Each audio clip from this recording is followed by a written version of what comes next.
Listen carefully.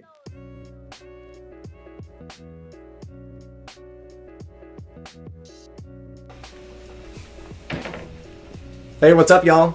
Welcome back to Thirsty Therapy. I'm Billy, that's John. What's up, sir? How are you today?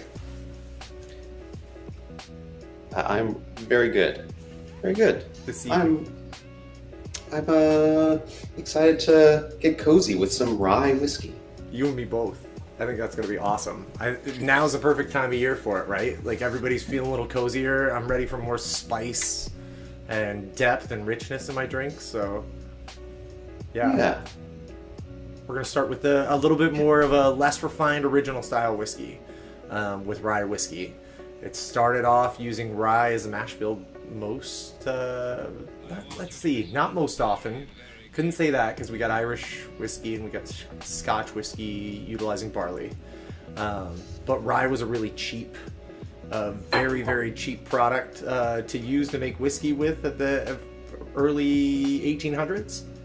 And man, I'm glad they did because it's got a spice level that I really appreciate now. What about you? Yeah. My knowledge of rye is very low. All I know is actually from a drink that you told me about that we're making tonight, the Winter Solstice. What a difference rye can make. Yeah, you're right. Actually, the two cocktails that we're making, both of them require very different rye. One that I knew about, Rittenhouse, and then the other one, Rittenhouse did not work for it. The Winter Solstice, we're using Dickel tonight, you needed a bright rye. Hence our names tonight. Right. Exactly. Yeah, Jesse and I at Raven and Rose went over and over, both happy with this as a mocktail, but wanted booze in it for ourselves. and went over and over. Let's see, we started off with a really so Raven and Rose was known for buying their own barrels or trying to procure the majority of one barrel and get all their bottles from there. So it was consistent. It was just kind of a cool thing. They really wanted to have a unique bar program. And so they had their own barrel of Knob Creek rye that was just set aside for them. And it came in, we had little labels on it and everything. But we started off with that. Super rich. That was one that we forgot today. Remember we were like, what other rye should we get? I mean, I think we have enough with 6, but we could have put Knob Creek in there and that would have fit, I think, in between that like rich variety. So yeah, as we were discussing, we have the richer variety, which ends up being things like Rittenhouse. And then you have brighter varieties. Let's see, right off the top of my head, we have Dickel, like you already said, John. We have Bullet Rye. We have Wild Turkey 101. The Winter Solstice worked really well with Wild Turkey 101, I will say, because it gave it the oomph. But it's going to work great with Dickel tonight too, and that's how I'm glad that we're going to try it with that, because it's got this great brightness that really kind of makes it shine. Rittenhouse and all the rest, they overpowered that the flavor, and it was cinnamon orange. You didn't think it could be overpowered, but yeah, when they just don't complement and they take away from all the original flavors of the cocktail, it's fascinating to know that they can react in such a way. But we know that now, as we discover, we keep diving deep down these flavor holes, right? Thirsty Therapy, known for its flavor holes. Yep. You know it. Yeah. I'm like a deep K-hole. We're in a deep flavor hole right now. This is like, I love it. Look at, I mean, how many different, I rearranged a little bit. I'm not quite done, but how many different rums do we have with different flavors that kind of, and such unique flavors? And then we have cachaças and so as we're learning, it's our spice. It's the way we spice our drinks. It's the way it's one more ingredient in that perfect bake. Yeah, I'm looking forward to expanding my rye repertoire. Me too. I'm excited to talk about all these different ryes and like the subtleties of each one with everybody out there, and what you think and what I think and what Bree thinks. Now, before we jump into the tasting,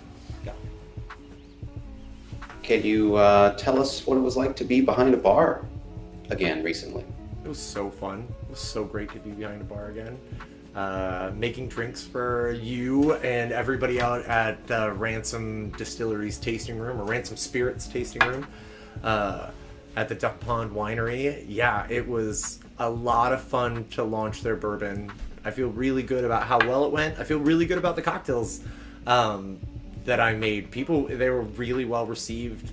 And the ones that highlighted the bourbon, their signature cocktails, they are really excited about. And still excited about. In fact, they're like, we're trying to... I put the video up. Step to the right a little bit so you can see your face. So. Wait, what? I put the video up. Oh, now I get it. Thanks. Yeah, here we are. Sorry, I couldn't see it from my screen. Thanks, John. So John was awesome enough to take a video for us.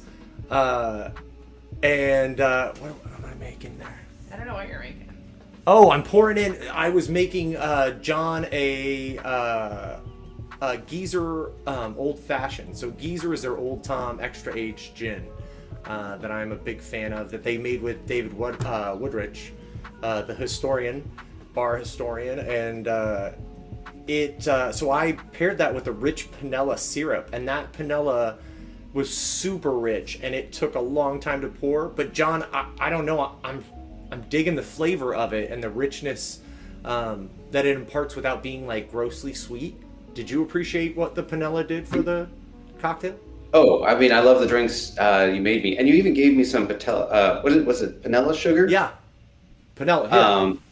I keep wanting to say patella, which is the kneecap. That's not a type of sugar. You gave me some, and I still haven't used it myself. The drinks you made at the event, though, blew me away. Blew all my friends away. Well, I'm glad you all came. It was so much fun, and you're right, John. It felt fantastic to be making drinks for people again, just everybody, for you guys, for new people, for all like my old friends that made it out, for the yeah, it just felt good to get behind the stick. And it was fun too to like, it makes me want like, no, we bought, all of a sudden we didn't have any place to put anything, and I started just taking shelves out from inside their tasting room, and they were totally cool with it and super nice and helpful. Lynette and I put this together, but it looked really good. It made it look like a legit bar, and people were happy to come out, and it was a beautiful day. It was like a 60-degree sunny day. Oh yeah. It got like windy and cold when the sun went down, but we only had to do that for like 35 minutes, and then yeah, it was so nice seeing everybody. And John, when was the last time that I had to like, I was making so many stirred drinks at once that I had to like stir 2 with one hand and stir 1 with the other hand, and like that's... Oh, did I get a video of that? You got the double stir and then also the shake and stir. That's one of my favorites. I gotta get that one down personally. Oh, there we go. We got shake and stir right now. Nice! Oh, it's happening right now. That was amazing. It's like we planned it. And then I gave it another, I gave hers needed a little extra shake. I wanted a little froth. Yeah, so we did the Evergreen, their signature cocktails they bought from me were the Evergreen Derby, or the Evergreen Beanie, which is it was almost a take on a brown derby, which is why my ode in the name, with Pacific Northwest version. Right, the Pacific Northwest version that we only have unique here, which is our Doug Fir. So we did Doug Fir maple syrup for the sweetener for that, and the pininess was so cool with the grapefruit. It's everybody back to our seasonings. Like, go back and try all your fruit juices separately and try them fresh, just by one at a time. Like, it makes it so different. Wait, is the drink in the coupe? Is that the Evergreen Beanie? Yeah, and then and hers is gonna get the Evergreen Beanie gets a garnish of a Doug Fir tip, and John, because it is a old fashioned made with aged gin. His old fashioned had cardamom bitters, orange bitters, and Angostura, and then it got a lemon and an orange. Ooh, that was awesome! It's a sexy garnish. That was rad! Oh, I totally blocked myself again. Sorry. Wait, what just happened? It went away, but it... Oh, maybe it stopped playing. Oh, John it was the end of the clipped video. it. Good job. That was awesome, sir. Thank you. Yeah. Not only thanks for coming, but thanks for clipping that video. That was great. That's cool. Yeah. It fell. This event fell on what our stream was supposed to be 1 week ago. That would have been really cool to do a live stream from there, but and you could have gotten my live tasting reaction, drinking your drinks. Like maybe we could have gotten some of the guests, but no, broadcast. No. Like Broadcasting. Oh god. Broadcasting from that remote winery. We weren't set up for it, but Oh my glad god. we could share this. Yeah, that'll be the future. Yeah, someday. Let's get there. If anybody wants to help us with that, send in your donations today. We want to make that happen. Holy shit, that would be so fun. And we talked about whether or not we could do it. We're not there yet. We're not there with the technology, and I want to get better at it because I had such a good time doing it. It fills the need that I have in me to do it, but I want to be able to just bring everything out to everybody. So I'm working on that part of Thirsty Therapy, is like being able to just have everything together and being able to just bring it out to a place, just like, and with our video equipment, and then it's all what do you call it? Self-contained. We're gonna get it there. I know it. Dream big. Dream big. Yeah, we can dream big or go home. Thirsty Therapy goes on the road. Yep, it'll happen. Oh yeah. All right. Hey, let's taste some. Let's taste some Rye whiskeys. Okay. Yeah. We've picked 6, but you and I actually don't know the flavors of all of these. Right. So if we were designing a tasting from up front, we would curate and know exactly how to lay this out for drinkers at home, people tasting, self-guided tasting at home. But you and I are kind of in the dark about some of these, so we have to figure this out live. Right. Ooh, and then we can like order them after though. We don't really know. I mean, after we taste them. Yeah, we're gonna figure it out that's live. a great idea. And then we can post it. I think that Recommended tasting order. Ooh, I like it. That's a great idea. Good call. I think that we should do our best guess now of how we'll still try and start these based on like lighter to darker, just so our palates are open for the first tastes, I think. And then, but this is just going to be our best guess going off of the color and the name and the idea of like what the richness is. And I'm saying this based on things that say like dark rye here, and we can obviously tell, like John was talking about, or these two are freaking nuts to show. If the if the light comes through, you know, switch to hands real quick, and look at just the color difference with those three. We got Dickel back here, but I feel like Dickel, because it's a full bottle, there's so much volume, and the green label, it's hard to see the lightness this time. Oh, the dark rye definitely lives up to the name. Yeah. Right. So let's try and do it like we would with wine, or we would with sake or anything else where we don't want to overwhelm our palates. We're gonna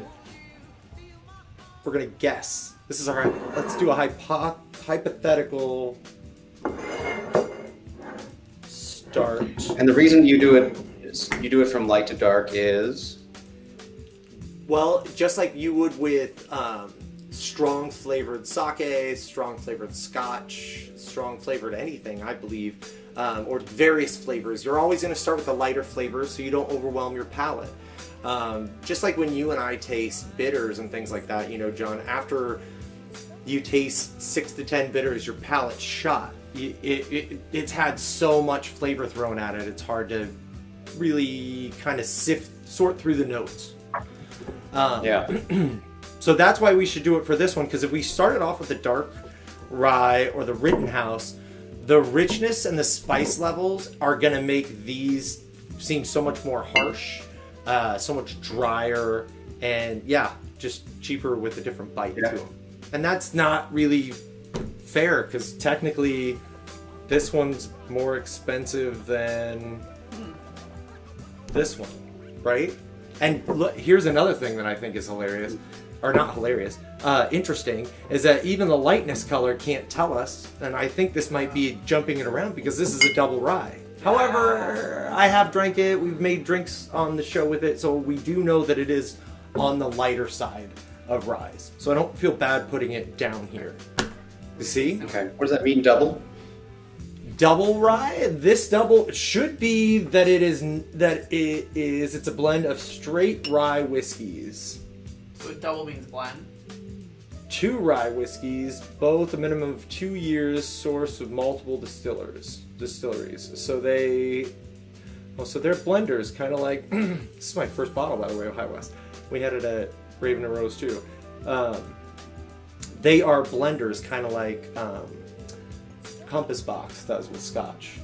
They buy from different, Is that like where the name double comes from? Scotch makers. But yeah, it's because it's got double in it. So, but if they were 2 different kinds of I bright see. rye, That's not a legal designation that it's a double.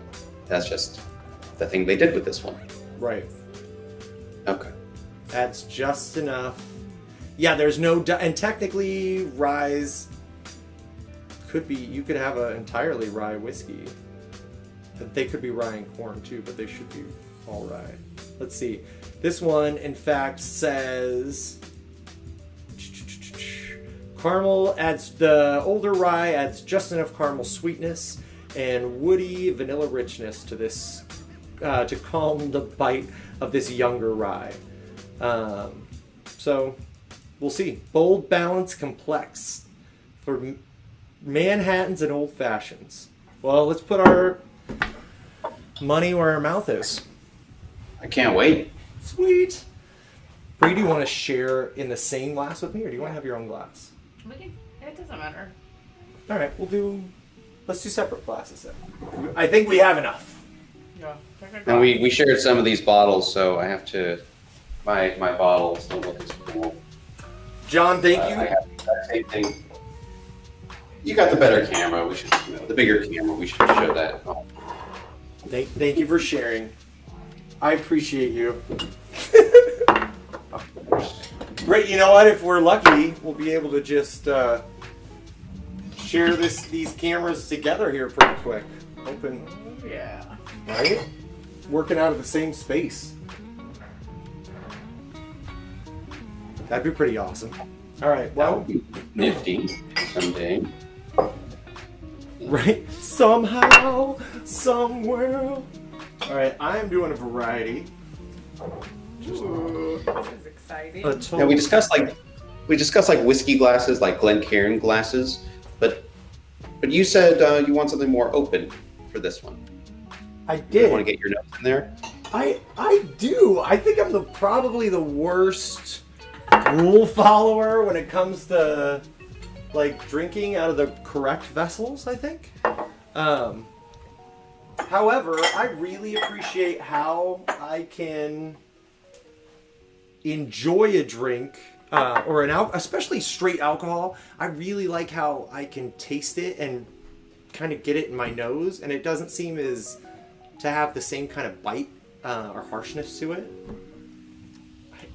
I don't know why, but that's just kind of my experience.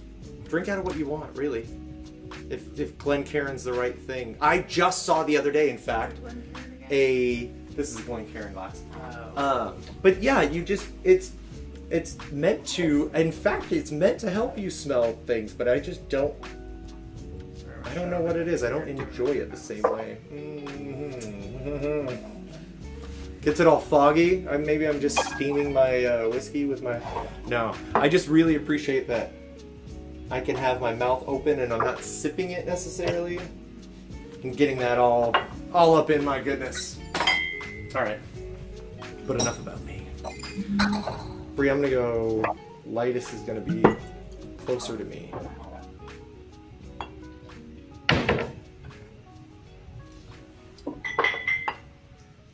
All right, I have 4 of the same tumbler, and then I'm going Weeble Wobble. Weeble wobble so that don't fall down. I almost used the Weeble Wobble too, but I got all these other fun ones. I thought I'd just stick with, because by the end they'll probably all fall down. You're the best cameras. This has a stopper. Oh no, the stopper's giving you problems. Ruh-roh. No. No, I don't know what that is. All good.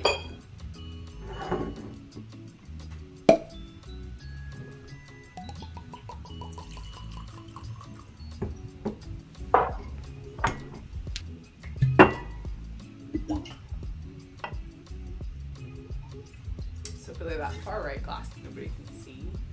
So Okay, I'll move them down. it can be like, yeah, second.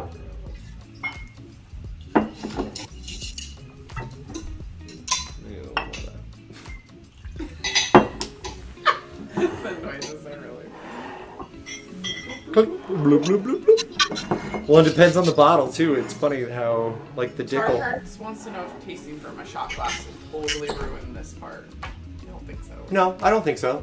And the other part, here's the other thing about that shot glass too. You're still gonna have like a different angle than having it all. Yeah, I don't think so. Just don't fill it all the way to the top. Enjoy that sip. It's still pretty open. So I'm going this way to this way.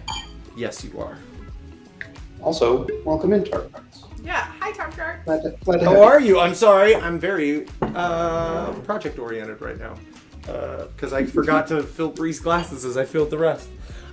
Tarts, by the way, thank you so much for those fantastic pictures that I forgot to repost last week because I was so busy with the other pictures. John and I had a lot of fun doing weird, funny pictures for Ransom. Oh yeah? But it made for a hectic week. Yeah, dude, I got a black light out. Bree found a glass for me that has Vaseline in it or something. No, it's Yeah, it's Vaseline. yeah. They put Vaseline in with the glass, and the black lights make them light up. This one right here. Uranium glass is what they call them, but it's not actually uranium. Oh wait, hold Oh on. my! Here, I'll put it right down there. It's a good, cool color. Yeah. Oh wait, wrong way. Burp. Yeah, it's like. I totally moved everything down the wrong Tip it way. up like to look like a glass though. Not Oh, like a sorry. candle holder. It did look like a candle holder, didn't it? I might switch y'all to. Definitely not. I'm actually gonna switch. I think to Big Head. Yeah, we wanted to too. We talked about that. We didn't even pregame too much tonight either because we wanted to. I mean, not that this isn't enough of a pregame. So I'm with you, Tark Tarts. But we definitely, yeah, because we wanted to be able to have our virgin lips touching these these glasses. Oh, speaking of. Hey y'all, what camera view do we want for this tasting? John, what do you think? I don't know. Side. I think we might want to alternate between the hands cams and the face cams. Like Yeah. Just kind of hands switch cams back. point at different ones, and then face cam to show our reaction when we're actually Okay. focusing on one, Alright. sipping one. We're on hands. Uh, Perfect. All right, and I'm great. Is this Great British baking it pretty well? Yeah. Can you get them Kind all of, in I here? can't get High West like in the glass. But Well, that's I a. think Here, wait. Let's see. you Is can it kind of this one? cycle through though, because you're not gonna taste them. you can call out your observations. That's Something true. I'm noticing on my end is that the color is pretty similar with everything. Yeah, I'm noticing that too. The dark rye. Yes. The dark rye is the only one that's way off the charts as far Yeah. as color. This one's a little You, urine. you mean Rittenhouse? Yeah, Dickel is. That was Dickel. Bree was like, this one's a little urine-y. Yeah, Dickel is. Tickle is the brightest color. That's the brightest. That's exactly. Well, see, we weren't too far off. I do get a little bit of different denotion of color. Is that a real word? Maybe it is now. It sounds For All yours. the Rittenhouse, but not by a Yeah, lot. yeah. Now that I'm looking at it from the top, You're right. The Rittenhouse is a little bit darker. but nothing like the dark rye. Yeah. And then you got Sazerac, Wild Turkey, then your Dickel, which Isn't Sazerac a drink? it is. It is a drink. It is made Does with it have Sazerac? Rye whiskey, in fact. Alright. No, but it has Peychaud's bitters and a little bit of absinthe and lemon peel. It's delicious. Yeah, I think it's just a coincidence of the brand name. Although on the bottle they do advertise, make this in a Sazerac cocktail. I think it says America's first cocktail trademark. Oh. That makes sense. The Sazerac cocktail. Yep, America's first cocktail. Made by Dr. Peychaud in New Orleans. Okay. That's right. All right, let's start drinking. Alright. Cheers Hold on, I gotta to switch. Alright. I'm switching. Starting Double with the West High West. Rye. High West Double Rye. Cheers, Sean. Cheers, John. Cheers. Before you taste, what kind of notes are you getting on your nose? Now you can put your face in it. And you know what? I'm glad I didn't have. That's why I like it. I just did it. It's this that I can actually. Maybe it's because I have a bigger nose, but it's that I can like put my mouth right here, just like a wine glass, and get my nose all the way in it to like really get like a good whiff. Kind of burns a little. Yeah. All right, let's taste.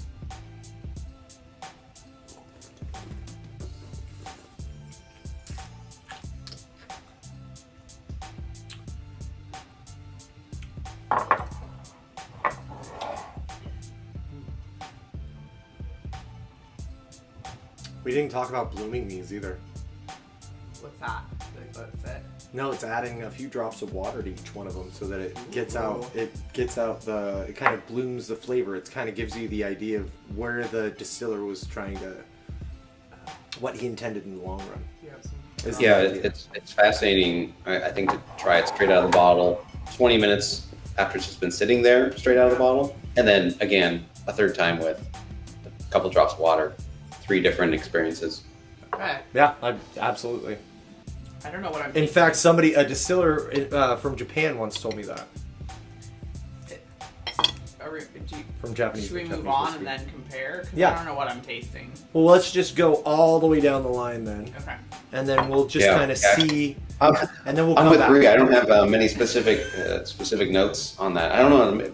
Maybe we need to calibrate by trying a bunch of ryes before we can weigh in on any of the ryes. That's a good idea. All right. Do we like drink water in between? That'd be great. You should probably. We need some water. We forgot. We're running late. Okay, so on to the Dickel. Mm-hmm. Which is decidingly... Oh, sorry. I think it's interesting that Dickel is a cheaper version. And a little bit... You can already start telling the differences, right? A little bit warmer. I feel like I could But drink it's this on its smoother. own. Yeah, exactly. But it's smoother than the High West Double Rye. What'd you say, Bree? I feel like I could drink this, like, what do you call it? Straight. Yeah, neat. Neat. Like, I don't think I could drink the first one neat, though. Yeah. Right. I'm thinking the same. The Dickel is very is a little smoother. Yeah. Maybe a little brighter. The first one's very dry, Yeah. and that could be your Very preference. dry. But it depends on The Yeah. Like, I wanted to the take double it rye for that. High West. Like I feel like I want something else there too. Yeah. Yeah. It's funny how coveted it is, though. But I've always found that interesting. We'll get into bourbons one day. The High West brand, you mean? Yeah, but in general, also like how different highly coveted things aren't necessarily like the absolute pinnacle or the absolute best of. Right. They're just highly coveted. Some of them are really good expressions. That's a whole different story there, but. Where are we at now? Where you just went somewhere else? No, I didn't. I was just having somebody said wanting to have another one of the Dickel, so I went back in for another one of the Dickel. All right. Next up, Wild Turkey 101. So I will say we're stepping up in proof again. We were at 92, 80. Now we're up at 101. Okay. Wait, what's this one? This is Wild Turkey 101, Sorry, just got. which is one of my like No, thank you. go-tos now. I'm shocked. I wonder if it by itself though. Yeah, it's hot. Sorry. But that heat in less amounts than other whiskeys in some cocktails really works well. Does that make sense? Yeah. Like you could put an I ounce of this that. 101 into something, and it has just as much proof as the Dickel, but the weight of the flavor, it's got a punch, right? It kind of breaks through still. What do you think, John? Yeah, that Wild Turkey is fun. Their bourbon is like my go-to, but rye. I'm noticing with this one and the High West, sort of an aftertaste, like this dryness, this lingering dryness, spice. It's kind of nice. It's kind of unique. I can't think of any other spirit that does that. I agree with the linger. The linger, yeah. Whereas I don't think the Dickel has that so much. No, it So there's doesn't. not corn in any of these, or is there corn in? I think it's a corn rye blend for Which most one? of these. Most I of think them? almost. Okay. I think most. Yeah. Because I do that like 'Cause- corn coating. I can like that's like it tastes like corn in my mouth a little bit, like in a weird way. Huh. I don't know. We didn't look up. I mean, we didn't look up the spec sheets on each one of these, so I don't know what we could have. But there's We likely would've had corn time. in it. Is what But I'm there's likely corn in it because corn's like even Probably in every single one. Yeah. To call it rye, it only has to be 51% minimum rye. And wheat is expensive, and barley would give it a different flavor, I think. So, yeah. Yeah. Okay, Mm. moving along. Moving along, Sazerac.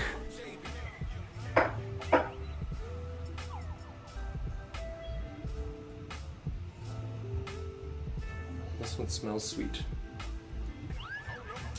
Oh, and tastes sweet. Mm-hmm. I could even before I got there. I haven't had Sazerac in forever. So this one's Really this sweet. was the first bottle of rye I ever bought, and I bought it just because someone had it on their desk at the office, and I said, that bottle looks cool. it is a cool bottle. Mhm. I appreciate the Before I even knew what a Sazerac cocktail was. The first time I had it, I was working the bar at Bamboo Sushi, and I was excited about it, but I couldn't get a ton of people to get it because at the time it would make the drinks cost. This was almost 10 years ago, so it would make the drinks cost too much for anybody to want to be like, wait, how much would my drink be? Yeah, There's something on the exhale that I can't quite. That's like different than the others. Actually, it's more rye. That could be. Because oddly enough, it's funny, these two have a different kind of flavor to me. That isn't, yeah. But this is the first one we've tasted where I've been like, oh, I would guess that had rye in it. Really? Mm-hmm. And which part of? Like, you know, rye like hits the back of your tongue in like an interesting way. Like, yeah, it like activates taste buds that don't normally get activated. For me, at least. Yeah. Like, that's what I like about it. Yeah, I know what you mean. It kind of reminded me of how I talk about habanero and how the spice hits back of your tongue. But yeah, I know what you're talking about. Tartarts, what? Yeah, Tartarts, where you at? Where are you at right now? Dickel, I'm with you. Dickel feels inoffensive. Do you appreciate the sweetness that's on the Sazerac? All right, let's go on to Rittenhouse. Did we just do that? Did I just? No, I think we're on Rittenhouse. Oh, good. Okay. Time for Rittenhouse, and this is probably going to be a big jump because if we all said Sazerac was on the sweet side, yeah, I was like, wow. And Rittenhouse is our kind of go-to for, shall we say, flavor country, right? For rich drinks, for sure. I'm glad you like the Sazerac. Yeah, like we're using it in the Manhattan later on. It's rich. Okay, let's do it. That's very syrupy to me. It is. Much more molasses. I get more rye out of this. I can feel the spice. I get rye. I get it too. back in my back. But the syrupiness distracts me from it a little bit. Whereas like the Sazerac was like cleaner version. Whoa. Wow. And these are all the same spirit? These are all Rye Whiskey? This tastes completely different than everything we've had up to this point. Right? And almost jammy, I feel like, right? It's got like a jammy... Fig's the wrong word, but like a little bit of like... It's and it's got a bigger spice level than any of the rest. And I don't just mean so much spice going on. But it's not completely dry. It's a little sweet too. Yeah. I think it's really sweet. That's nice. That's why, I mean, usually on my bar behind me, it's always Rittenhouse when something calls for rye. Thanks for sharing this bottle too, so we could have it over here. But yeah, you're right. It is. It's again for me. I always have Wild Turkey around, but John, honestly, I use Wild Turkey rye a lot in making bitters and some other things because it's higher proof. But these two are staples for my bar. Because then I have my light with the Dickel and I get my dark with the Rittenhouse. Yeah. But that's also because I've never tried this this dark rye. Wonder what this is. Yeah, Tartarts is with us. Maple molasses. Yeah. Molasses, I agree with that. Maybe that's why I keep coming back to Rittenhouse, because I like molasses flavor and other things, especially funky rums. Mm-hmm. I mean, I love it in cooking. Right. And then it has the mapley sweet. It's the best of both worlds for me. I love sweet. And like a heat to let you know you're still having like heat and a spice complexity to let you know you're still having like a good spirit too, right? It's not just that clawing sweetness lingering on the end. Right. Rittenhouse is 100 proof, yeah? Yes it is. And it drinks just like the Dickel boat, doesn't it? For being... Right? Yeah, I mean, you mean it doesn't taste that hot. No, not at all. Like, especially... at least in this progression that you built me up to it, I'm like, oh, I could happily just sip Rittenhouse by itself. Right. Okay. And like, whereas like Wild Turkey 101 and High West both were like, the heat was notable. you pulled your tongue away from, you opened your mouth and you could feel it literally evaporating right off your tongue instantly. And part of that's got to be the sugar level, too. All right. Still tastes orange. Man, he's being so good, too. John, you've gone through that whole glass of water. We're not. No, I need to. We should get water so we can at least do the drips like we talked I'll about. grab some. All right. Remind me the proof on this one. Oh, good Final thought. one. Last but not least, just 80 proof on this one. Ooh. Kentucky Smell straight this one. rye blended with Canadian rye. Oh, wow. And Bree, port. you're right. Yeah, smell it. It's That the is port. unreal. I didn't read the It's port. very porty. Yeah, it's super porty. Porty. Grape juice. Come to our tasting house. I will It is describe porty. things in very obvious but stupid ways. Yeah. Wow. Wow. Whoa, that envelops your tongue. Wait, there's like... It's a little salty. I've tasted something like this before, though. Was Wait, it what the shiitake mushroom infused Yes! bourbon that I made? That totally is what it is. It's very... It is. umami. Shocked at that. It's very... Yeah. It has a saltiness that I wouldn't expect. Wow. Yeah, you can definitely smell and taste the port in there. Like this is almost heading towards brandy territory. Yeah. Yeah, it really is. I would drink this by itself. Oh yeah, for sure. I think we will. It's got a heat level that makes me want to cube with it though. Really? Not in a It bad does way. not feel hot at all to me compared to these other ones. Weird compared to Rittenhouse. No. Huh? It tastes like when you drink port to me. Like it coats At your the throat. beginning. It coats your throat though. It does not like fiery where I'm like. I need Oh, water. wow. Yeah. I do get I'm a with great Bree. throat coat. It's- I do get the throat coat 100%, and I am Ooh. like the viscosity I think this is the only one, like, fantastic. I really want to finish right now. Wow, really? Well, I'll pour you more. Ladies and gentlemen, the cognac of rye whiskeys. Yes. Basil Hayden's dark Yeah. rye. Yeah. What the hell were we I'm just a talking fan. about the other day that we talked about the cognac of?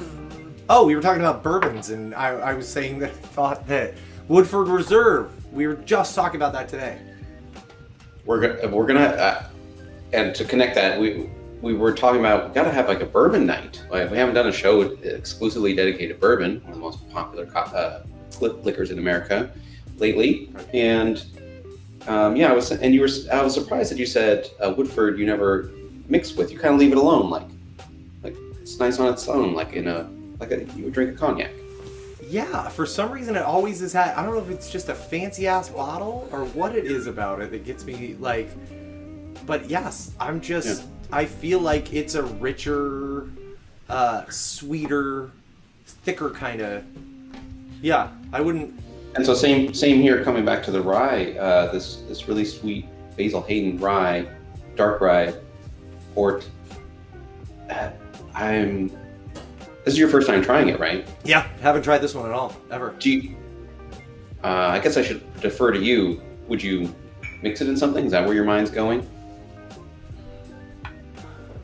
I could mix it in something. I could see utilizing its depth for something, but I'm not sure that you would need to. And to be honest, I feel like you're really gonna cover up the 3 distinct layers of flavor that are already here. It's like that. Yeah. It's like that time that we've talked about, like over spicing a drink with too many bitters, and then suddenly it doesn't taste like it has any bitters in it. Thank you. Yeah. So I think that my instinct was I would not want to mix it. I would find that challenging to let it come through. So much. It's so delicate it would be lost. Yeah.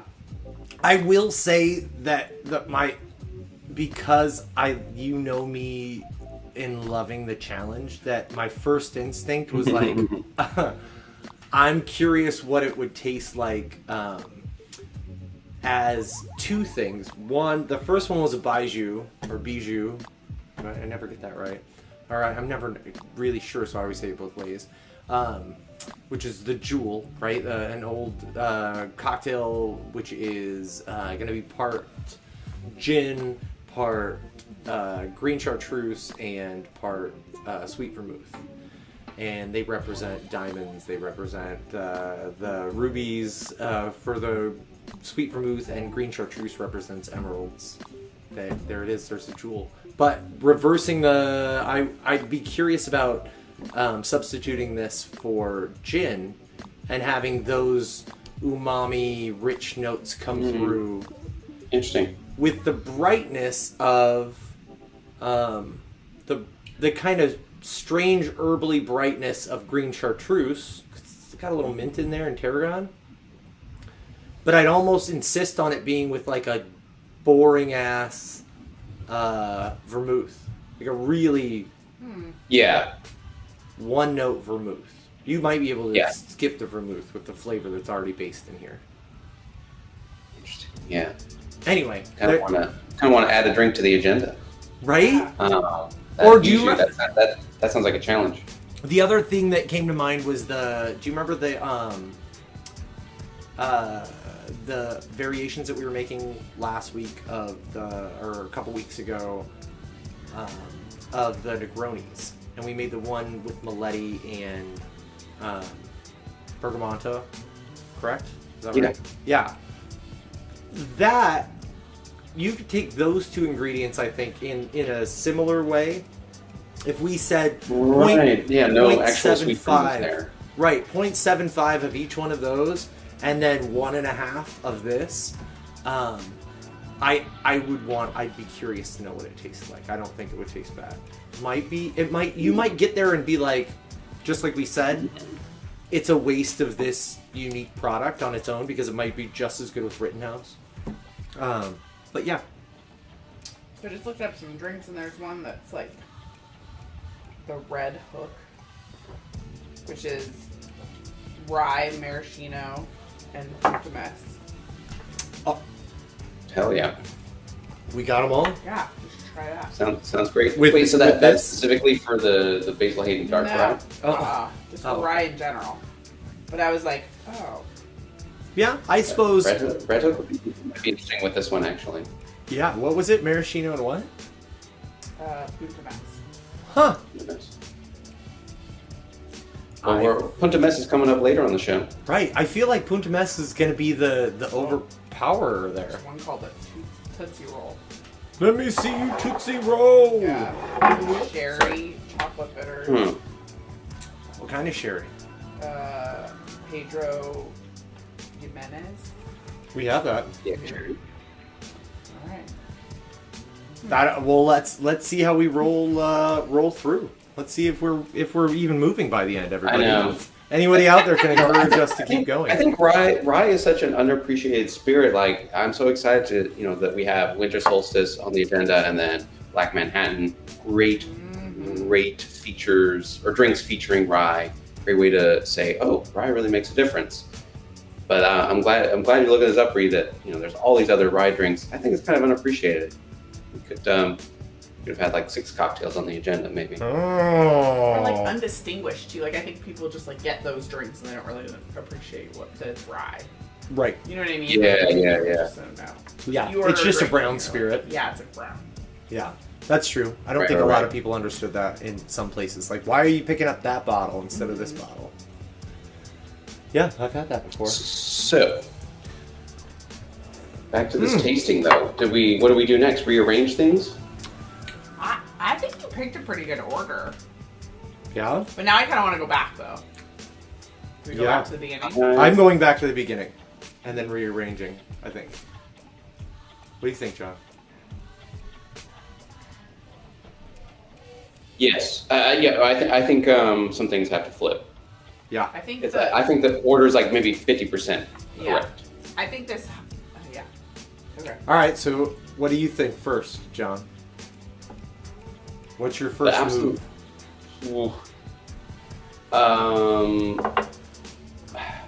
My instinct says Sazerac. Like that was like the easiest drinking. Yeah. Sweetest, least offensive. But you know what? This dark rye is also really sweet, but it's so different than the others. Like I don't want to put it first because it is. If someone has never had rye and you're like, here's a rye tasting, and the first thing they taste is the days-laden dark rye. That just like sets them off on the wrong path. Like this isn't how rye is, but it's so light to me. Like I think it should be early. It should be earlier. But it is like the dessert of all of that. Yeah, it is. It's a dessert. Yeah. You're not It's a going dessert. back though. That's what I'm thinking. Like nothing's going back from this one though, right? You just said it. Well, and if I tasted this first and then tasted the rest of Interesting. them, I'd be like, oh, wait, I don't know which one's right. Why are these ones more hot, or why are these Yeah. are so much more like? I don't know. There's Okay, so so much so variation. you're saying that. So you're saying the dark rye, even though it is not the, for lack of a better term, like the palate ruiner. Right. they're really like you can't go back. Right. It in terms of it ruining your palate or like being too bitter or spicy. It's so delicate. You're saying it should be at the end. And it's I don't different. think it's delicate at all. Yeah, I think it's No. rich. I don't think it's delicate at all. Hi, Evie. But we did talk about water. Opening up a little. Well, let's reorder them and then water. Do you think? Yeah. I think a few of them are opening up. I think all of them are worth opening up with a little bit of water for more to test them all out. Yeah. What? Cheap dropper. I don't have a good dropper. I have a bunch in the garage, but that doesn't do us any good right now. But if you went ahead and grab, Maybe just a tiny spoon. Yeah, I'll use a bar spoon. That's actually what I was going to say. Bar spoon. Oh, I have a bunch right here. Do you want to grab us a little more water? I have some more water. You can Oh, use mine. good. Thank you. I drank all mine. All right. So everybody, bar spoon. It's going to be probably about. I Let's want to see, try it. 2 dashes. Oh, you want to be selective with it? No, I had to do it to all of them. I think I have enough. Well, except I have like less in some. So Oh. it makes me like. Well, let me know. So what would you add water to these before we reorder them? I'm adding water first because I went through and retasted them and now I'm like, wait, I need to change something. Well, oddly enough, John, I kind of want to only because I went and had the double rye. Then after having, Wow. after having a dark rye, and it seemed less offensive. The double rye this time around, less hot, which is Yeah. weird because we're jumping back up We just 6 percentage points. We just weren't calibrated when we opened with that. Right. So maybe. Oh my gosh! And coming back to it, just smell wise, like I'm not even sipping it. It's getting so much more spice on it. Yeah, that's a crazy thing to open with. Right. We didn't know. Give them a stir, everybody. Anybody who added a little bit.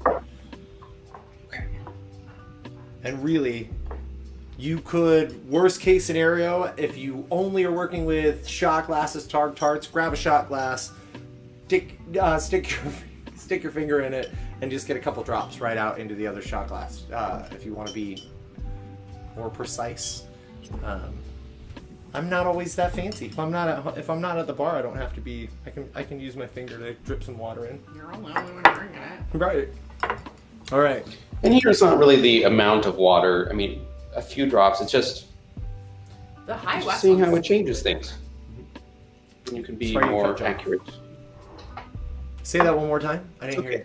No. Okay. I was just going to say, like, if you don't have a dropper, if you're just doing a spoon or just pouring it in, like, it's not about exactly 3 drops, just noticing how things change as the water increases.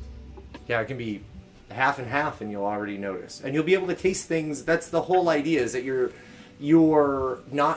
palate, your tongue's not being shocked by all the alcohol.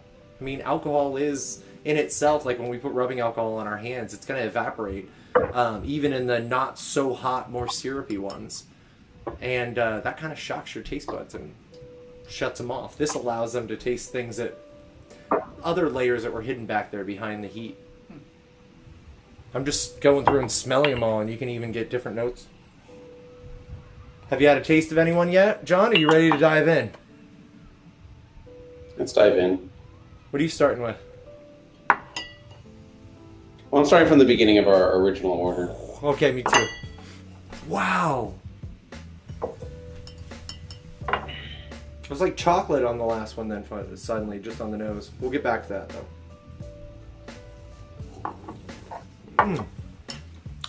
High West. High West feels hotter now with water. It's got a high spice level, but it's hotter here. Yeah, the spice when we came in cold, I couldn't tell that at all. Maybe that's what I'm confusing with. It is a hotter one though. I will agree. It's at 46%. I'd say it's a harsher of all of them. Dickel second. Dickel just tastes watered down. Oh, that's because you said you drank more of it here. No, you know what? I encountered the same thing where I don't think water did much for Dickel. If anything, it just just made it taste more dilute. Yeah. Right. It did not open it up or improve the flavor. I think I like it better by itself, without, you know what I mean? Like it tasted better when we tried it plain. Yeah, it lost its viscosity to make it, but it's so little water. I guess it's so little bourbon too, or whiskey if you think about it. Coming around on Wild Turkey 101, I see why that's a go-to for you, Billy. That's a fun flavor. Oh yeah, John, I agree with you. The water did open it up because I was kind of like, it's okay. That's the one that I tasted a lot of corn in too. Yeah, it's big. It does have that big corn back. Oh, I'm with you on that. But I taste the rye now. You can. And again, our palates are numbing up to everything. I was like, so my tongue is numb. Yeah, I can't feel my face. Sorry. Snozberries taste like snozberries. Thanks for liking that. Thanks for seeing that, John. It's just sometimes you need that to come through. Wait, what's the next one after Wild Turkey? Sazerac. You already there? Yeah, but it...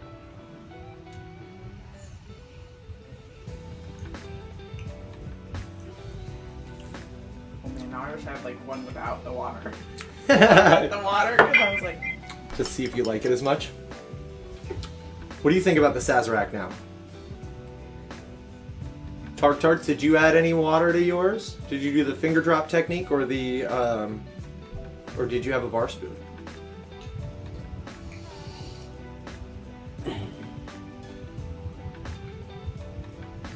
John, are you there?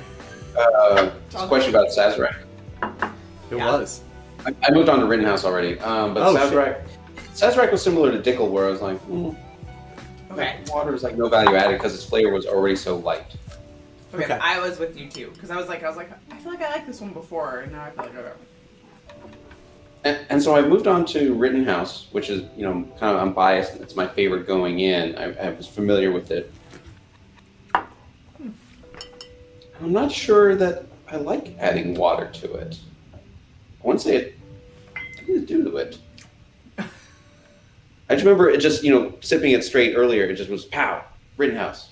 This is your thing. The molasses, the maple. But now, didn't make it worse. Yeah. For me, it's hotter. It diluted the parts I liked. Yeah, I agree with that. Yeah. I was just rather taste it straight out of the bottle. Yeah. Diluted the parts I liked. Isn't that funny? Yeah. All right, down to the last one. Oh man, I'm nervous because I really like this one. Here we go. All in. Did water ruin our... Oh wow. Now the port hits the back of my tongue in a really weird way. I don't know if I'm numbing out completely. Yeah, that's what I'm like. Because I didn't get enough out of that then. Yeah, it mellowed it out. I didn't mind it before, but I don't I don't hate it now. That's a little more bloomed. Yeah. I liked it better before. All I taste is port now, which I don't mind, but I don't taste the other stuff. Yeah. I still want a big cubit. I'm not sure I loved. I want to taste it without. I'm not sure I love. I want to make sure I'm just not. I love it without the, or I love it with the water.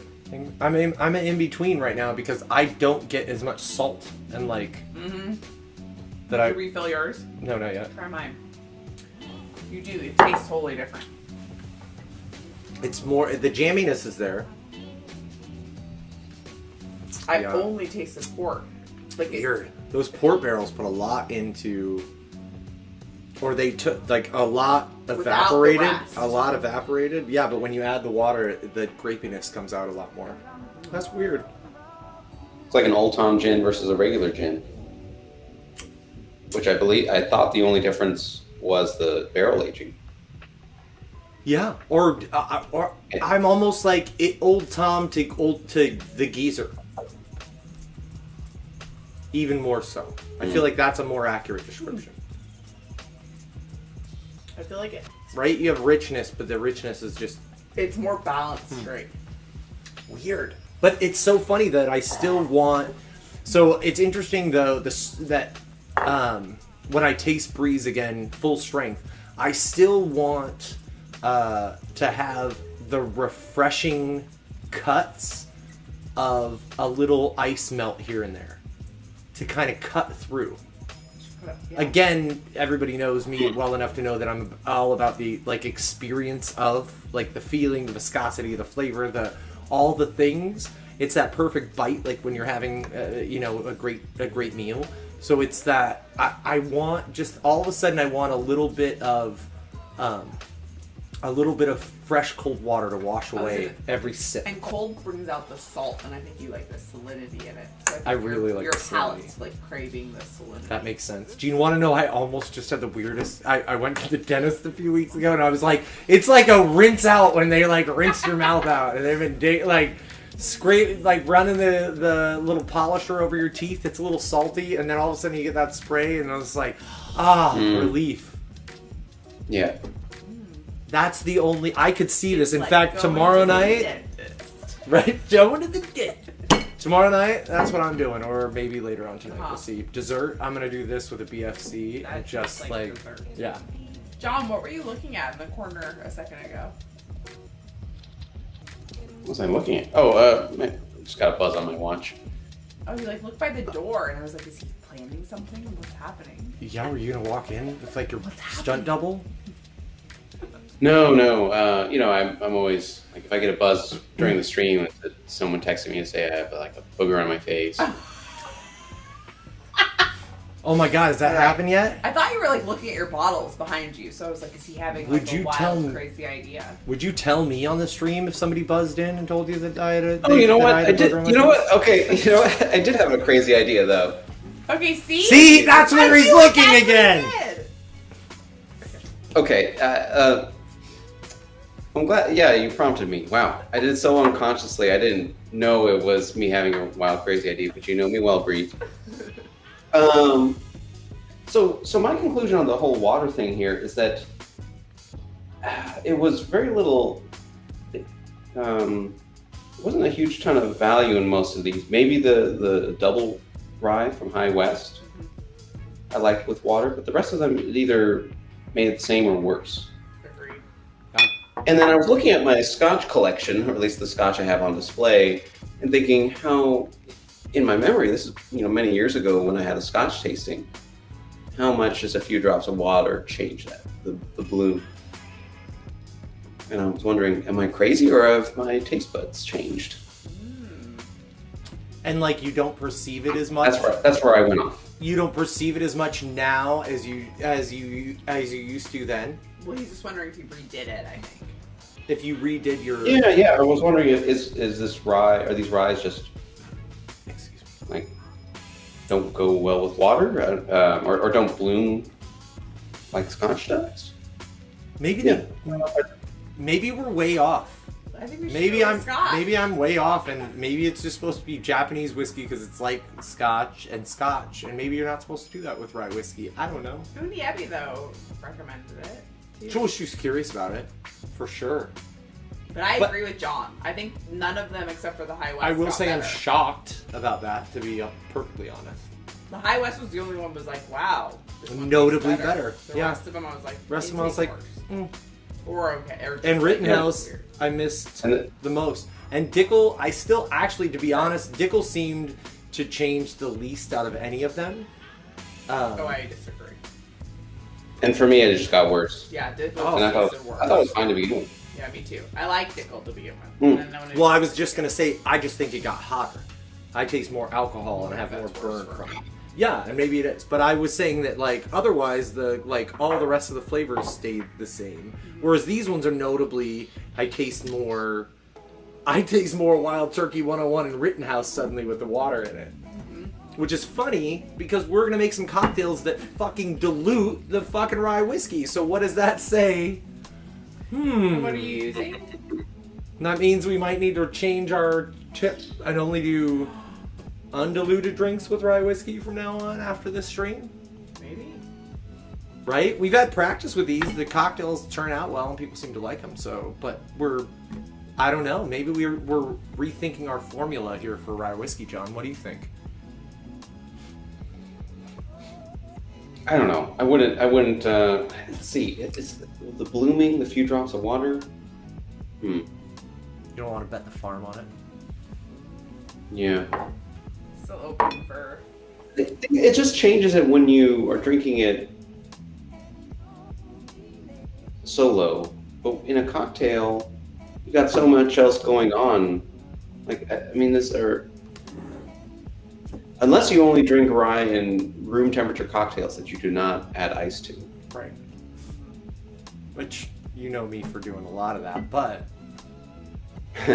Yeah, which is not the craziest thing. It's kind of a rare thing, but that people do that. Oh, in fact... I mean, just because...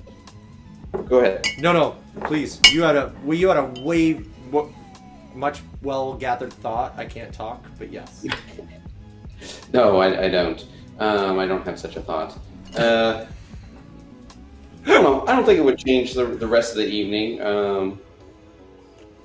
No, we're still gonna do it. I just was saying in general, like from now on, I wonder if I have to like rethink my relationship with ryes, and how how their flavor changes. And maybe I'll start instead of some of the cocktails that I've been using bourbon, because I have done this with bourbon.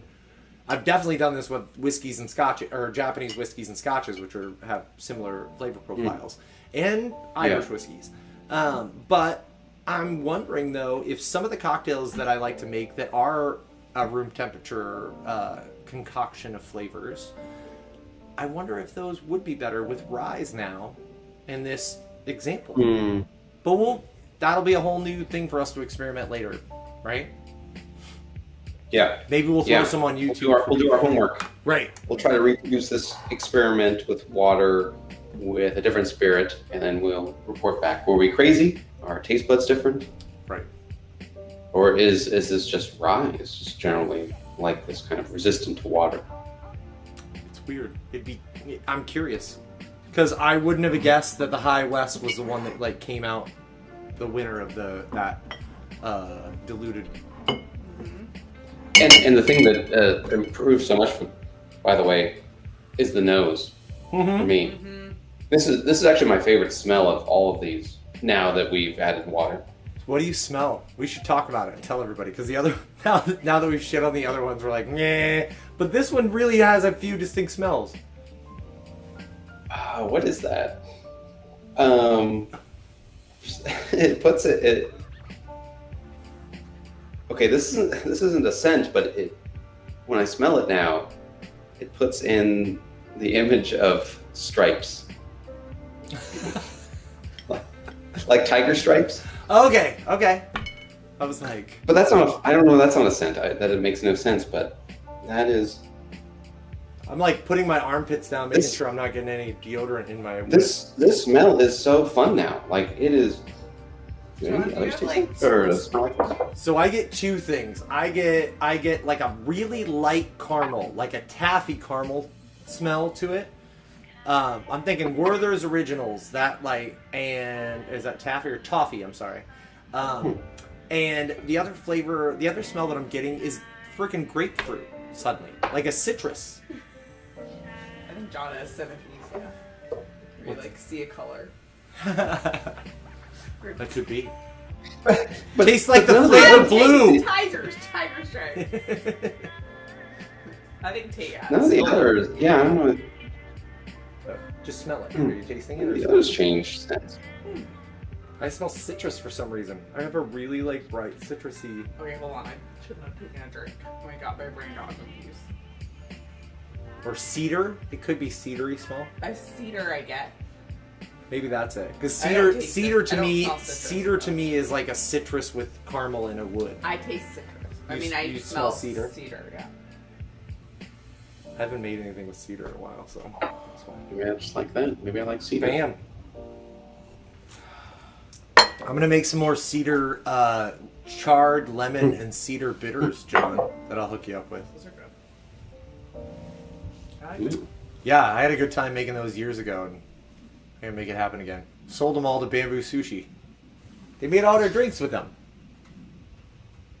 Should we make some drinks? What time is it? Are we good on time? We got time to make some drinks. Sweet. We better make some drinks. We Yeah. better. I just realized we only got we got 40 minutes to make 2 drinks. You got it. Oh, I'm not worried. It takes me. I can make 2 drinks in 26 minutes at the bar. I'm just kidding. Thanks, John. I'm glad you got that. I got it too. Oh, but I can't let that happen. That is why I had so much fun at that party. We all know we've been to that kind of bar. You are slow, but it's only because you're Yeah. talking and Usually, mixing 12 drinks I at the am same not time. as fast as somebody who doesn't give a shit Who doesn't about talk to anybody in front of people. them. Yeah, exactly. Yeah. I'm not. I am the. I mean, the I'm fact the- that you can talk and mix the a drink, relationship I think, maker. is, changes the whole conversation and judgment of time. And it does with my guests. They're usually fine with it because they're getting their cup filled, and isn't that what you're going out for most of the time? I can make a drink at my house. Anybody can buy a bottle. They've done it during the pandemic, but you're going out to make a connection with somebody and have somebody make you feel good and make something with their heart that they're wanting to give to you, and they're wanting you wholeheartedly to enjoy it. What the fuck? Your grandma doesn't even care that much at Thanksgiving. You know what I mean? She cares, but by the end of the day, she's like, fuck them, they better like it or not. I'm making the green bean casserole the way that I like it, no matter what. And we're like, I hope that they like, if not, I'm going to try and tweak this to fit you, your personality, and you as a human, as an individual human being. I'm going to try and do that. There's a reason we're friends, Billy. Right. Thanks, John. All right. Better clip this part. Yeah. Oh, hell yeah. Warm fuzzy. By the way, I did read your note about I'm sorry that you only had 3 of the 6.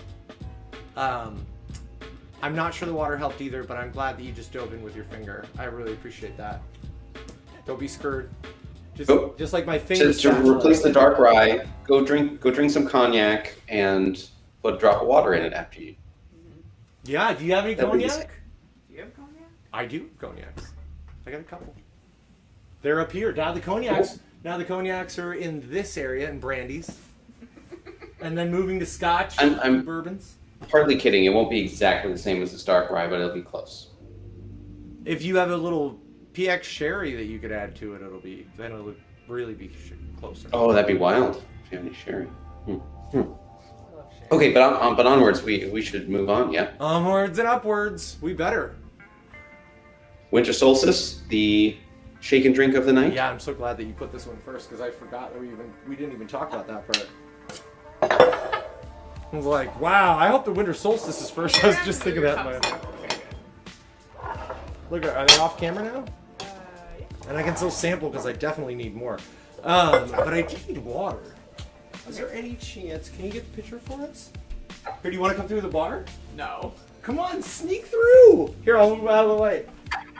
Here she goes, everybody. We got a streaker. Breathe.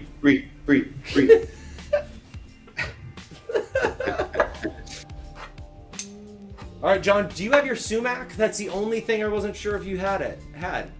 Yeah. Sweet! Oh, thank goodness. Hey, John, I'm going to use that new jigger that I got after your recommendation.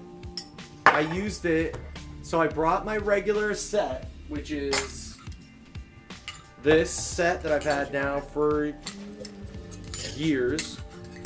And I practiced a lot getting my twist throughs to be able to do two-handed and move them around just so I can do my measurements. But this shit here, you want to tell everybody about what you turned me on to, or have we told them already? Well, oh, the brand or what? Well, you can tell them the brand, but more just the idea that there is a Japanese. There's even a bar spoon at the bottom. I haven't even seen that until just now. It's a Japanese style jigger that goes bar spoon to 1/4 ounce, all the way up to 1 ounce on one side, and then does, how far down does it go on this one? 1 ounce. Starts at 1 ounce on that side. On the other side, but 1 1/4, 1 1/2, and then 2 ounces. I do love this jigger. It just seems easy. I mean, all those years that I like literally practiced this at home to make sure that my grip could like handle switching around my jiggers so that I could change for everything. And here I use this the entire event with ransom kind of. There I go. So anyway, I had to tell you, I really appreciate it. Back for more. Thank you. Did you forget our water?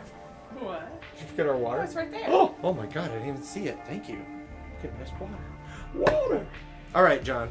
Let's see. So we need citrus. I'm going to use Aquafaba. You're going to use egg whites, right? Yes. Because this is a creamy cocktail. And I've got orange juice, freshly squeezed, but I will need to hand juice the other two. It's got all 3 of the major citruses. What? All 3 of your major citruses. And oddly enough, it actually needs them.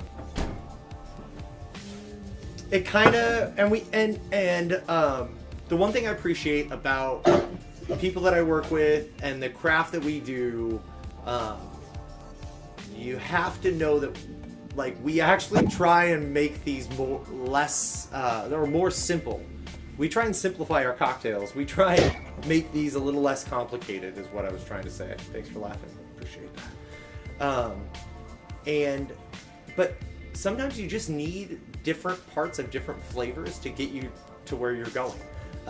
This started off with me trying to utilize orange juice because I had a lot of it left over at the bar, and I thought it would be a great medium. It's not too sharp, it's not too dry, it's not too sour. Something that could pair well and still feel like a good cocktail if we got enough other flavors in it. And it absolutely had to have lemon to give it a little more sourness, and then it needed that little bit extra lime to dry it out. And we tried it again, just like we tried it with 7 different kinds of rye. We tried it with a different combination of juices to see if do we really have to touch one more juice? Right? Like right. That's something we as bartenders have to think about. We're trying to create a great flavor combination for you, right? But in a chef in a kitchen, you want to have the least amount of grabs. Us as bartenders want to grab the least amount of bottles. We don't want to have to grab 30 bottles to create a flavor for you. In fact, that's why here I have everything put together. And then I just know that I have 2.25 of this entire juice blend to pour out. Because again, for this cocktail, it was so popular, it's just an easy way to batch it. The juice is already figured out for you.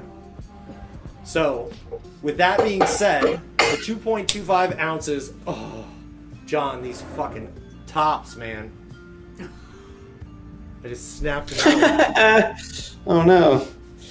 Everybody, the vinyl tops are out of service right now for bottles because of supply issues like everything else.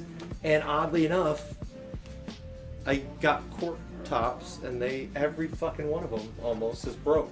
Or got stuck in the fucking bottle. So, I need a wine key. I'm sorry. No, don't be. John, you had this. I tried saving it. I almost got it out. Was filling it with soda water. But after I started busting the 3rd bottle of soda water, because it all eventually leaks, you know, I was like, it's not really worth this amount of money now for a $1.30 bottle. Oh, there we go. Okay. My corked juice. So we're going to go 1.5 ounces for everybody out there. It's going to be 1.5 ounces of orange juice. Make sure I got it right, y'all.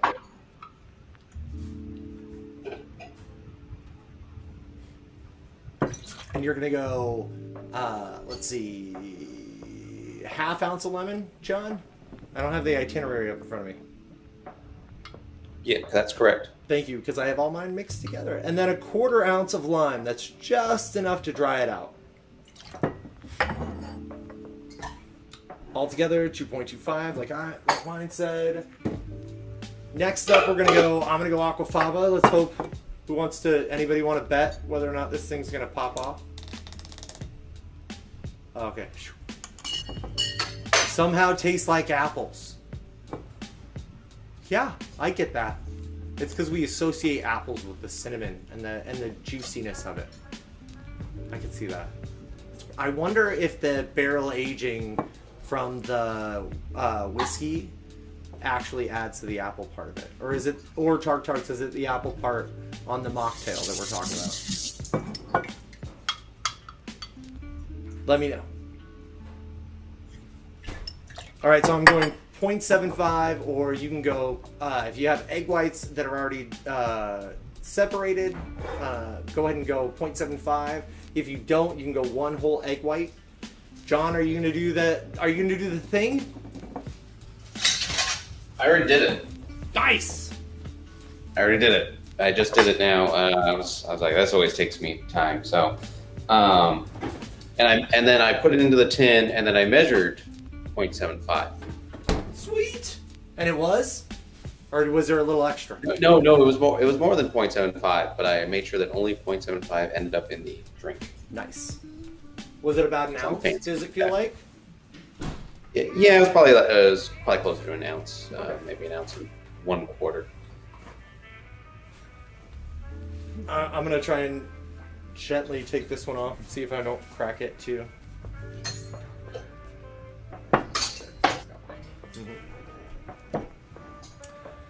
John, we're gonna go maple syrup. For those of you out there, we're doing 1 drop of maple extract into this.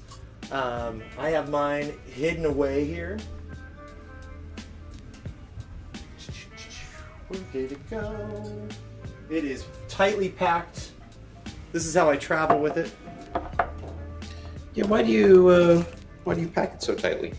Because it is, as soon as you open the jar, the whole area starts filling with cinnamon. It is so strong. In fact, if you don't hold it upright, and that's the other part, the jar helps it stay upright for me.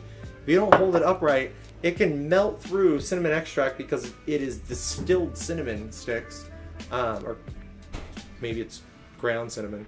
It'll eat through the rubbery top of your droppers.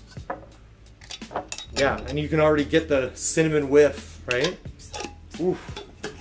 So it's just to protect all your other stuff. It's kind of like if you, yeah, right? You can smell it already.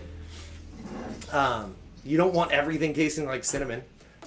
Why you don't use certain pans for certain things, right? So we're going ½ ounce. I can't see the itinerary, by the way. You don't have it out for me?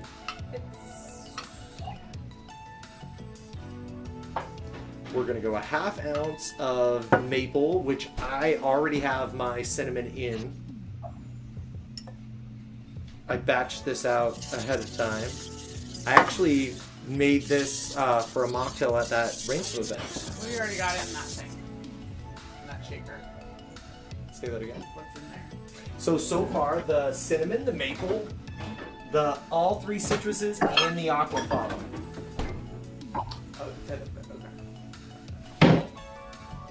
Which is technically where we would end it for a mocktail. You can add a little bit of soda water at the very, very end, or just a dash of regular, just clear, clean water. But we're going to throw in our Dickel rye, right? We want that nice, bright rye, and now everybody is excited to taste it again. Yeah, I've made this for my non-alcoholic friends, and if you just stop at this point, it is a really good drink. Tastes somehow like apple juice. It does kind of. I get that. It's all about that same perception that we've talked about, right? John, like we have these like, our brains tell us certain things. Like when we do, remember we talked about that in the summer? When we do watermelon drinks, we usually do a little bit of cucumber with them. because it adds the brightness to really, for you to appreciate the actual flavor of the watermelon. Because otherwise you don't taste watermelon, it just kind of tastes like sweet nothingness. What else is a good example? Apples. Apples are a great example. If you wanted to make an apple bitters or an apple extract, and you use Honeycrisp apples, which I fucking love eating because they're so crunchy and juicy, and they're not mealy, they have such a crispness to them, but they're shit for flavor. You actually got to get like that heavier, harder, mealier wine sap apples. They give you your actual apple flavor. I feel like it's like that for making pies and stuff too. It's like the mealy, nasty apples that you don't want to eat that make the best pie. It's shit, right? That's the thing that helps you get there. Did we have? No. Have what? Ice in the other. Kind. Like regulars. Shaking ice. Could be frozen right now. We're back on. John, you remember us talking about our new fridge? Very excited to have a new, bigger fridge, but Water tastes like booty. we can't get our water to taste awesome yet. Supposedly it's filtered. I think new fridges just have flavors. Maybe. I've never had a new fridge. We haven't had a new fridge. All right, you ready to shake this up? Oh my God, what am I doing? I got so hooked on one thing, I started doing the wrong thing. All right, so we need to dry shake this first. So hopefully everybody didn't watch me do something and just started thinking, or just waited until I said something. Right, so shaken without the ice. Exactly. We want to whip up that egg white. We want to emulsify that, and the thing is that the sharp shards of ice will pop the bubbles that you're trying to create right now. Shake, shake, shake, shake. Remember, back and forth, going up and down, getting it all around. We're gonna get, not only we slamming it in the front and the back, but we're kind of getting it's figure 8 pattern in there. Wait, we're shaking. And can you hear it? Changes all of a sudden. It's harder and harder to hear what's in there. It's fluffier and fluffier. All right, unseal it. Should have a good foamy orange Julius style. Sorry everyone for the syrup. You okay? You all right over there? Shaking. Oh, well here, I'm going back to shaking again. Yay! Now we add our ice and shake. Now we add our ice. Now we're going to chill it down so we can actually taste it. We'll pop some of those bubbles, but not all of them.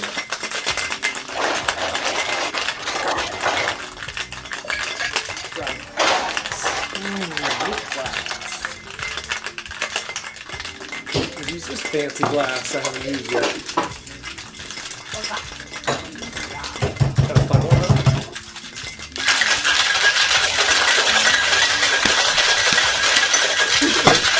So you're getting a double whammy of shaking.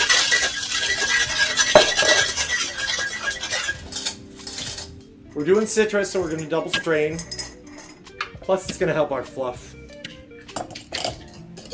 And I'm going to pull... double strain from a height, right? From a height, so we get a little bit of that fluff and bounce right through. And the reason I'm doing it from a height above the strainer itself is to help it not get clogged. You're kind of rolling that emulsified foam through it that way. If you keep it running at a steady stream or a steady ribbon.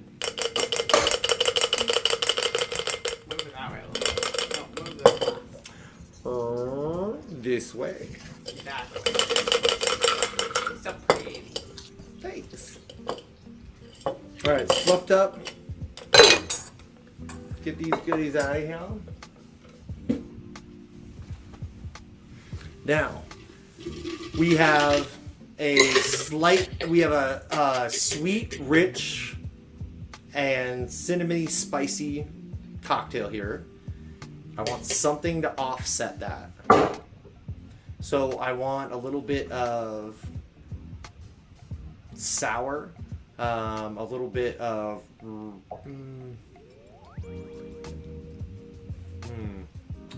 what's the other note for it? Because the original thing that I juicy. The other thing that I thought of, the whole cocktail is, yeah. But I'm thinking of what I'm about to put on it. I originally thought of chicory for this, and it was too... I think it's salivating. Oh yeah, there you go. Salivating. So, while John rinses, I'm going to tell you, we're going to put sumac on this. Sumac is a Mediterranean and African spice, or a spice that is utilized in Northern African cuisine and Middle Eastern cuisine. I'm a big fan. Somebody told me about someone who she said she was Persian. She was like, "You got to try sumac. You should put it in stuff." And I was like, "I've had it in like rice dishes and other things." Suddenly, I had to like give it a shot and try it, and it does. It has like this earthy, sour tanginess to it that really adds a fantastic contrast to this cocktail. So we're going to take a pinch of that, and we're going to go around the outside. It's okay if you get some on the inside, but we want those first couple of tastes to have a contrast between the sweet, cinnamon, spicy mapliness, juiciness, and this sour, citrusy bite, tangy bite. So you probably can't see it. I don't think you can see it from here. Let's see if we can tip it. Yeah, you can see it now. But we're going just around the outside. There can be a little bit in the middle, but you mainly want to get it around the outside so that way every sip is kind of like salt on a margarita, if you will. Every sip you're going to have just a little bit of that. It sits beautifully on top of your foam, and it also tricks your mind a little bit because you're getting a little bit of that scent. John, you ready to taste? I'm ready. Cheers. Cheers.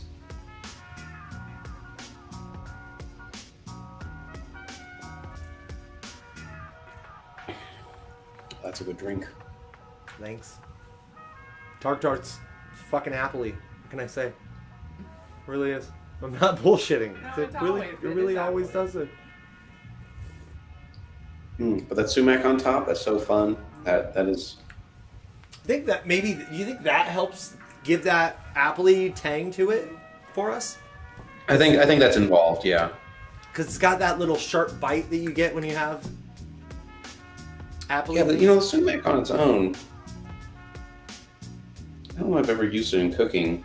I bought it just for this drink. You should dip your tongue here. Well, not your tongue. Dip your finger in, not your tongue. Let's just try it all by itself for everybody out there. You wanna do a finger dip? It's kind of savory on the tongue. Yeah. It's totally different on the drink, though. Tangy, a little savory. And on the nose of the drink, yeah, when that reinforces the apple juice. Yeah. I am happy with these flavors, though. They're just easy. So, yeah. Oh, yeah. Apple or not, what are you laughing? I don't know. Yeah, that is great. That is great. Citrus, a little savory, fluffy egg white, bright rye. I want to repeat something I said at the top of the show, which was first time I made this. You said, "Oh, it's non-alcoholic, but then you can add in 1.5 ounces of rye," and I used Rittenhouse because that's what I had on hand. And I was like, didn't add that much to it. But then when I swapped Rittenhouse out for Dickel, like we did just now. Oh, that's Lila. She just suddenly found her toy. She's Lila. normally not here for the shows. I mean, she's normally here. She's just normally not doing this. She's normally like, somebody pay attention to me. Okay, go play with your.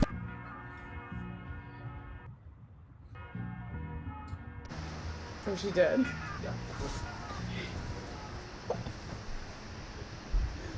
Anyway, this is a fantastic drink.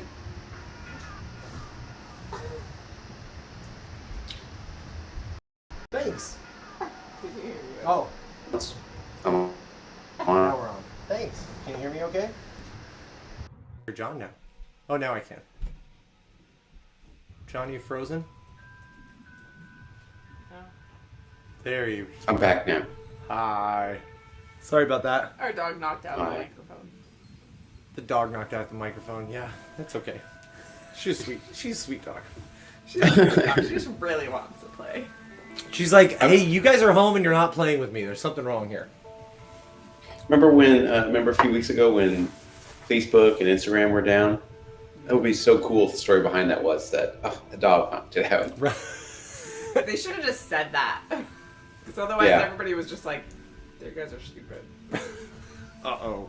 Yeah, but as soon as they say the dog knocked it out, I'm like, aww. Right? Suddenly everybody's, I can relate to that. Little rascals. Knocked out Facebook and then we're going to change our name to Meta. I'm like, Meta what? But, sure. I don't know. I haven't signed it. I haven't posted anything on Facebook since 2007, or I think. Yeah, maybe even earlier. And yeah, I don't know. Am I even signed up for Meta now? Yeah, it's Facebook's going to stay the same, I guess. It's still going to be called Facebook. Oh, It's the parent company is now Meta. Meta owns Facebook and Instagram and WhatsApp, etc. is it because of metahumans? Did everybody forget that? It's like a I didn't for my comic book days. it's like it's supposed to be like representative of the like immersive experience of like the internet and like how anyways. Oh, okay. Yeah. I mean, it's a big branding move for them, but also I can't help but be reminded that Google did the same thing. Google has a lot of products under its wings, but then the company that started as Google back in 2000, 2001, whatever, became Alphabet. That just made more sense from a distance, like the fact that they had all these different products and it's not just Google search. Google search is just one of its portfolio. Oh. That's a similar maneuver, like Alphabet now has Google. That's the G in the alphabet. Anybody name another one? Anyone? Android. Metaverse, exactly. Yeah. I know I can't. I can just start naming. I just suddenly went to Sesame Street and I was like, I can name them all, but no, I realized I'm not. I know all 26. But then I don't know what the other things for Google for Alphabet is. But so you're saying from your side, I'm blanking too. From your side of the industry, you feel as though it's just the same old thing, and people are like making a big hoo-ha about not a lot. Yeah, it's this weird. Well, specifically from a product perspective, Facebook, or Meta now is banking on VR. And when people signed up for Facebook 10 years ago, when it was first around, they didn't think they were getting into this, like Bree said, immersive experience. They're thinking it's just a way for me to look up pretty pictures of my friends and and stalk them and shit. And then this whole VR mission and even Instagram is markedly different than Facebook. So they need to distance that they are curators of this entire experience, not just the high school or college Facebook. Right. When we started. Got it. Okay. Just a rebranding. So I noticed that in my Instagram app, I still use that one. That it changed. It used to say, Instagram brought to you by Facebook, which makes me and now it says Instagram brought to you by Meta. Oh, I don't think I've noticed that. Know what? So weird how that would be like suddenly they want to distance themselves from that Rebranding name. is just weird. Well, no, it's just like they were, but kind of a little bit, because like John said, like psychologically, you just suddenly are like, because I was like that, like, oh, that's Meta, okay. It takes. Who's that again? But Facebook, Facebook's everywhere. Yeah, Facebook, yeah. Facebook, Facebook. Yeah, so it's just like a like. Yeah, it's like we're not the conglomerate you fear. Right, we're not. Don't fear. Don't put rules on us. Yeah. Interesting. we'll see. It's like when okay, here's a deep cut. It's like when Puff Daddy, was yeah. I'm waiting. I love it. Yes. Love Yeah. it. I'm there. I'm on the cusp. There was some allegation about a gun charge, bringing a gun into a dance club, and only weeks after Puff Daddy became P Diddy. Mm-hmm. That'll throw them off the scent. Right. But America had something new to talk about. And maybe it wasn't like the actual scent, but it was the proverbial scent of what is new and exciting and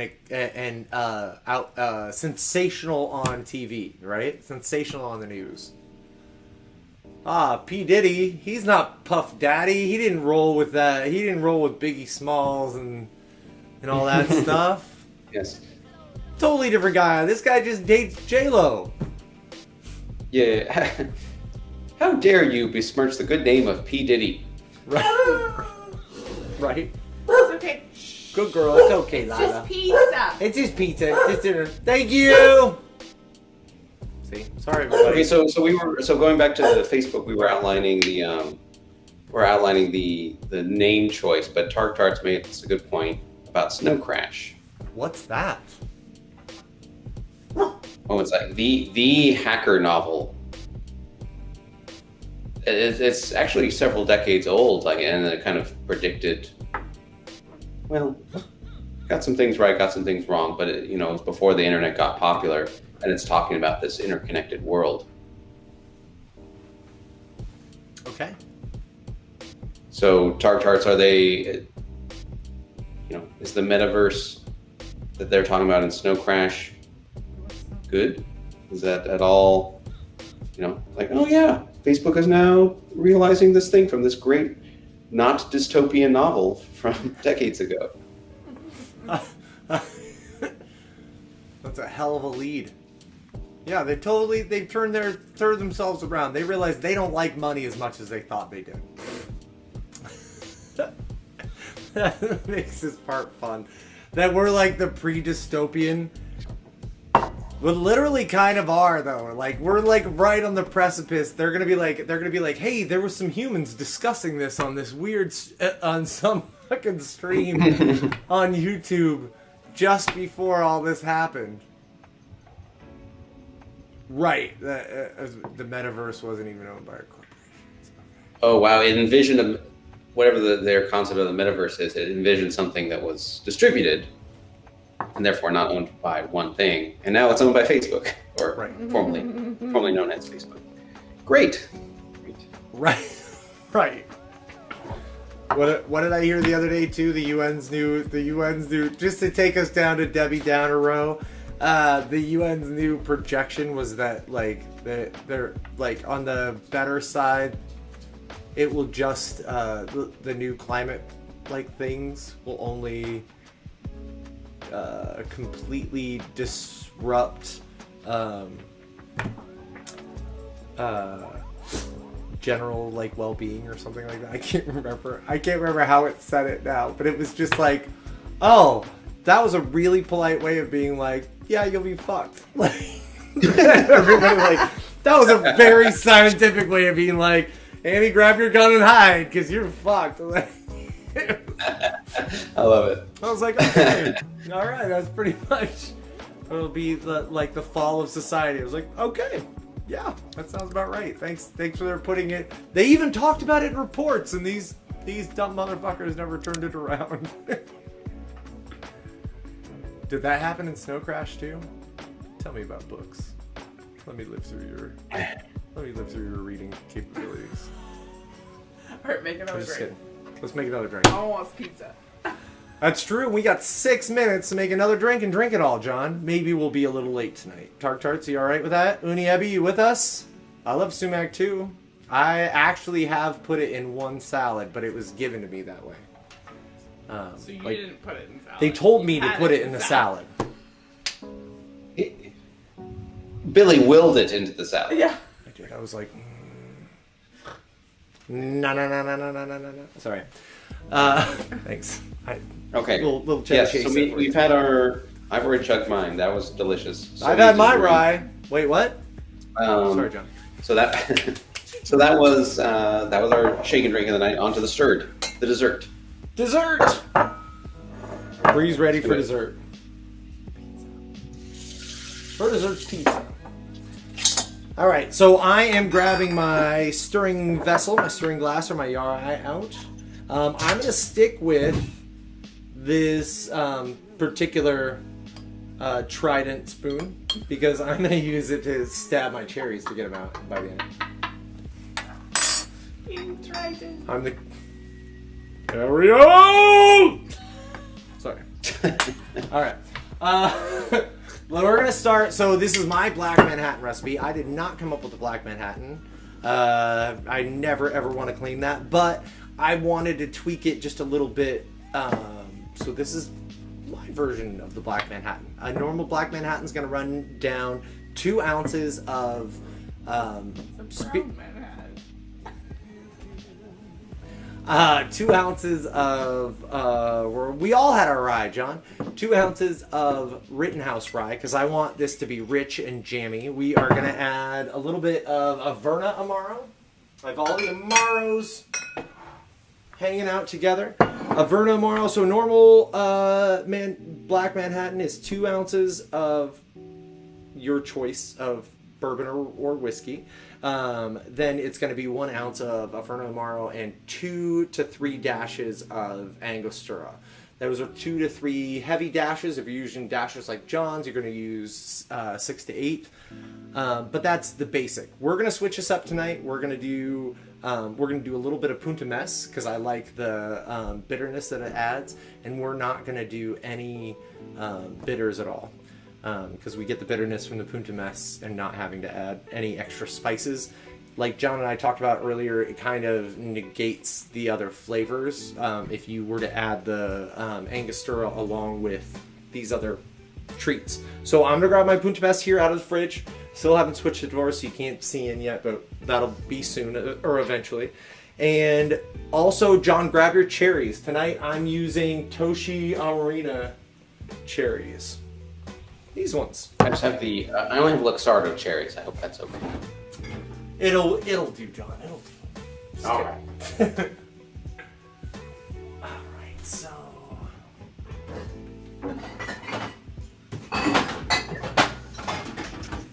If you don't know out there, Punta Mess is an aperitivo.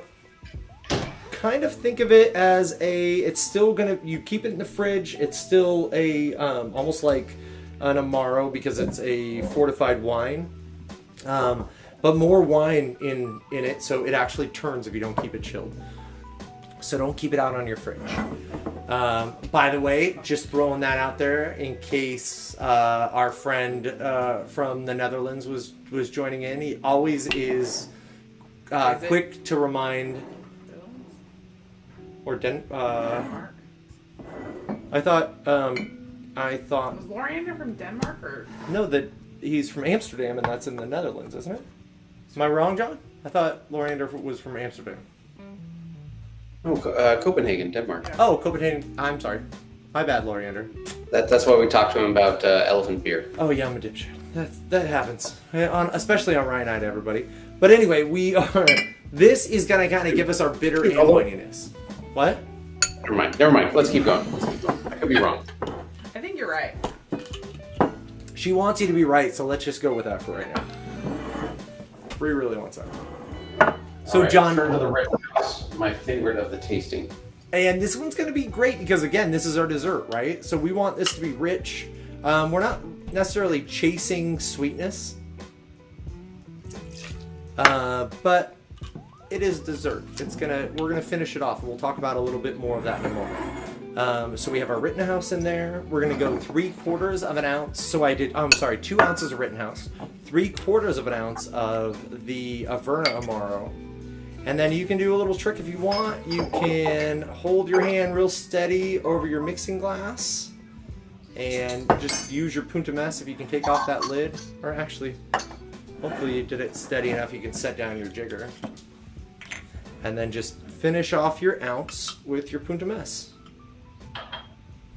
Make sure you get it above that fill line. Oh, I'm spilling everywhere. Oh my God, my sloppiness was caught on camera. You might have to normally go out and see me in person to see it. All right. Hey, that's all right. Sloppy is love. And again, the classic Black Manhattan, not to be confused with the regular Manhattan. Classic Black Manhattan has bitters in it, but instead we're doing quarter ounce Punta Mist, right? Right. That's going to cover our bitters. We don't need... So the bitters that are normally in most Manhattans are either... I would say Angostura is your go-to, right? Yeah. And your favorite Manhattan, John, happens to have bitter cubed, vanilla, cherry bark bitters, right? Yeah. Like right on that. But even yours, those both have more cinnamon than you really need or want in this particular cocktail, in my opinion. I think that between the spice level, remember, Averna Amaro has a rich molassesy notes, but it's got a decent spice level to it. And then you're adding a bitter spice with a little grapiness from the Punta Mess. So I feel that you're very balanced already without it. I'm always up for the challenge, so if anybody out there wants to go ahead and taste test, do the Pepsi challenge on this, take a video, send it in to us, or go ahead and just talk to us on the next stream and tell us what you thought, and we can discuss it. Yeah, we're always up. We have our website and our email up too. So we have all our ingredients in. The last but not least thing that I want to do, John, is we're going to stir this cocktail with ice, right?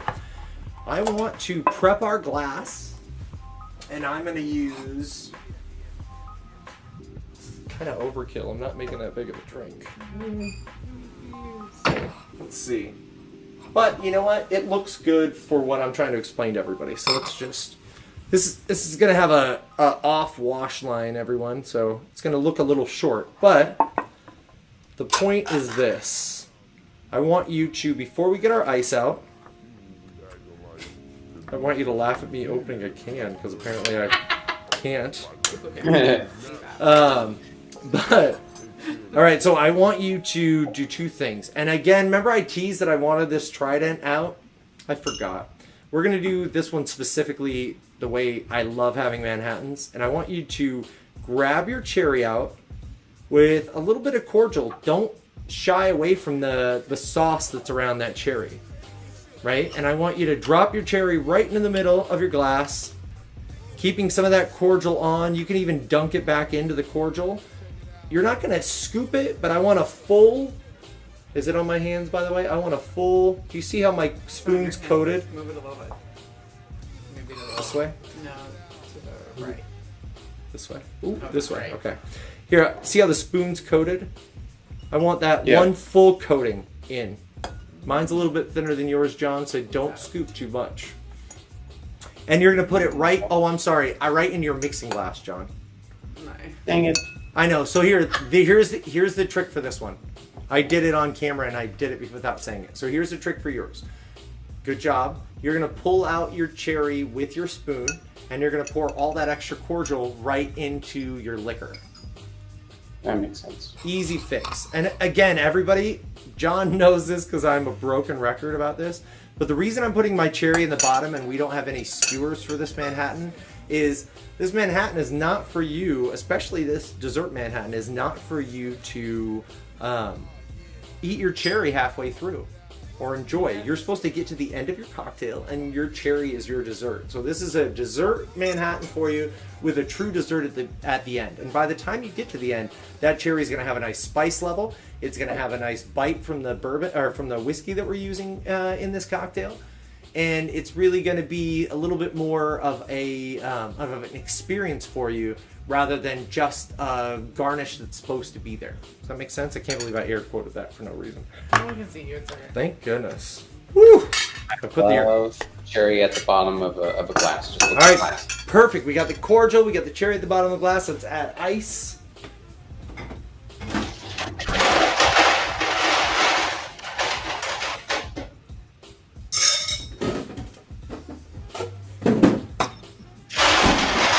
Now John's grabbing some shards of ice. I am short on tiny ice, so I'm going to use a wedge of ice. This is like a block. We're gonna put it in there. Still gonna give us a great stir. Just gonna take a little bit longer to dilute. John's is gonna dilute a little bit faster, so I'm gonna stir a little bit longer. Everybody out there know that if you are stirring with regular, like, cubes of ice rather than a BFC like this one, I want you to make sure you stir a little bit less than I am.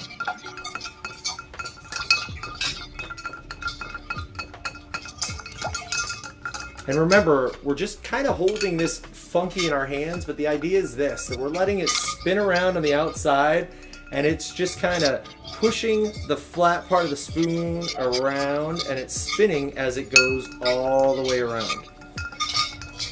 You're almost recreating one of those wine chillers you'll see at your grocery store, or your fancy grocery store, I should say.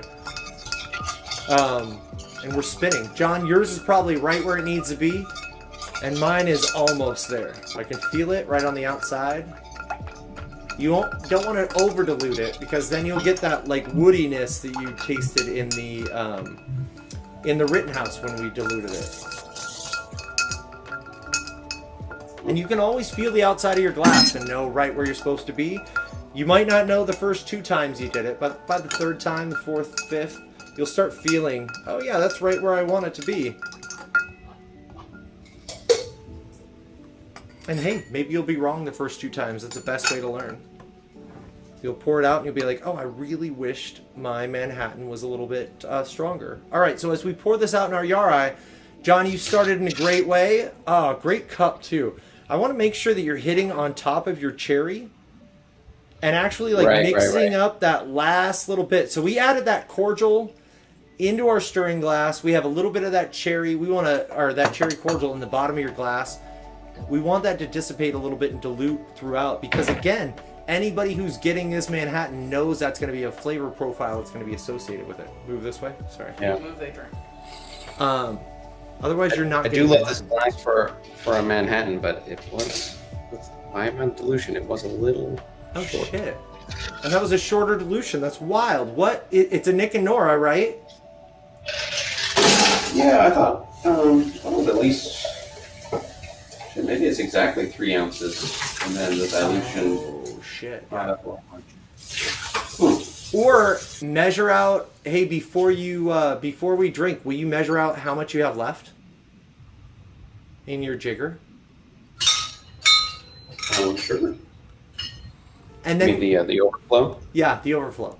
Then we'll know, and then you can measure it later on, minus the cherry, I suppose. Minus the cherry. The overflow was about was a little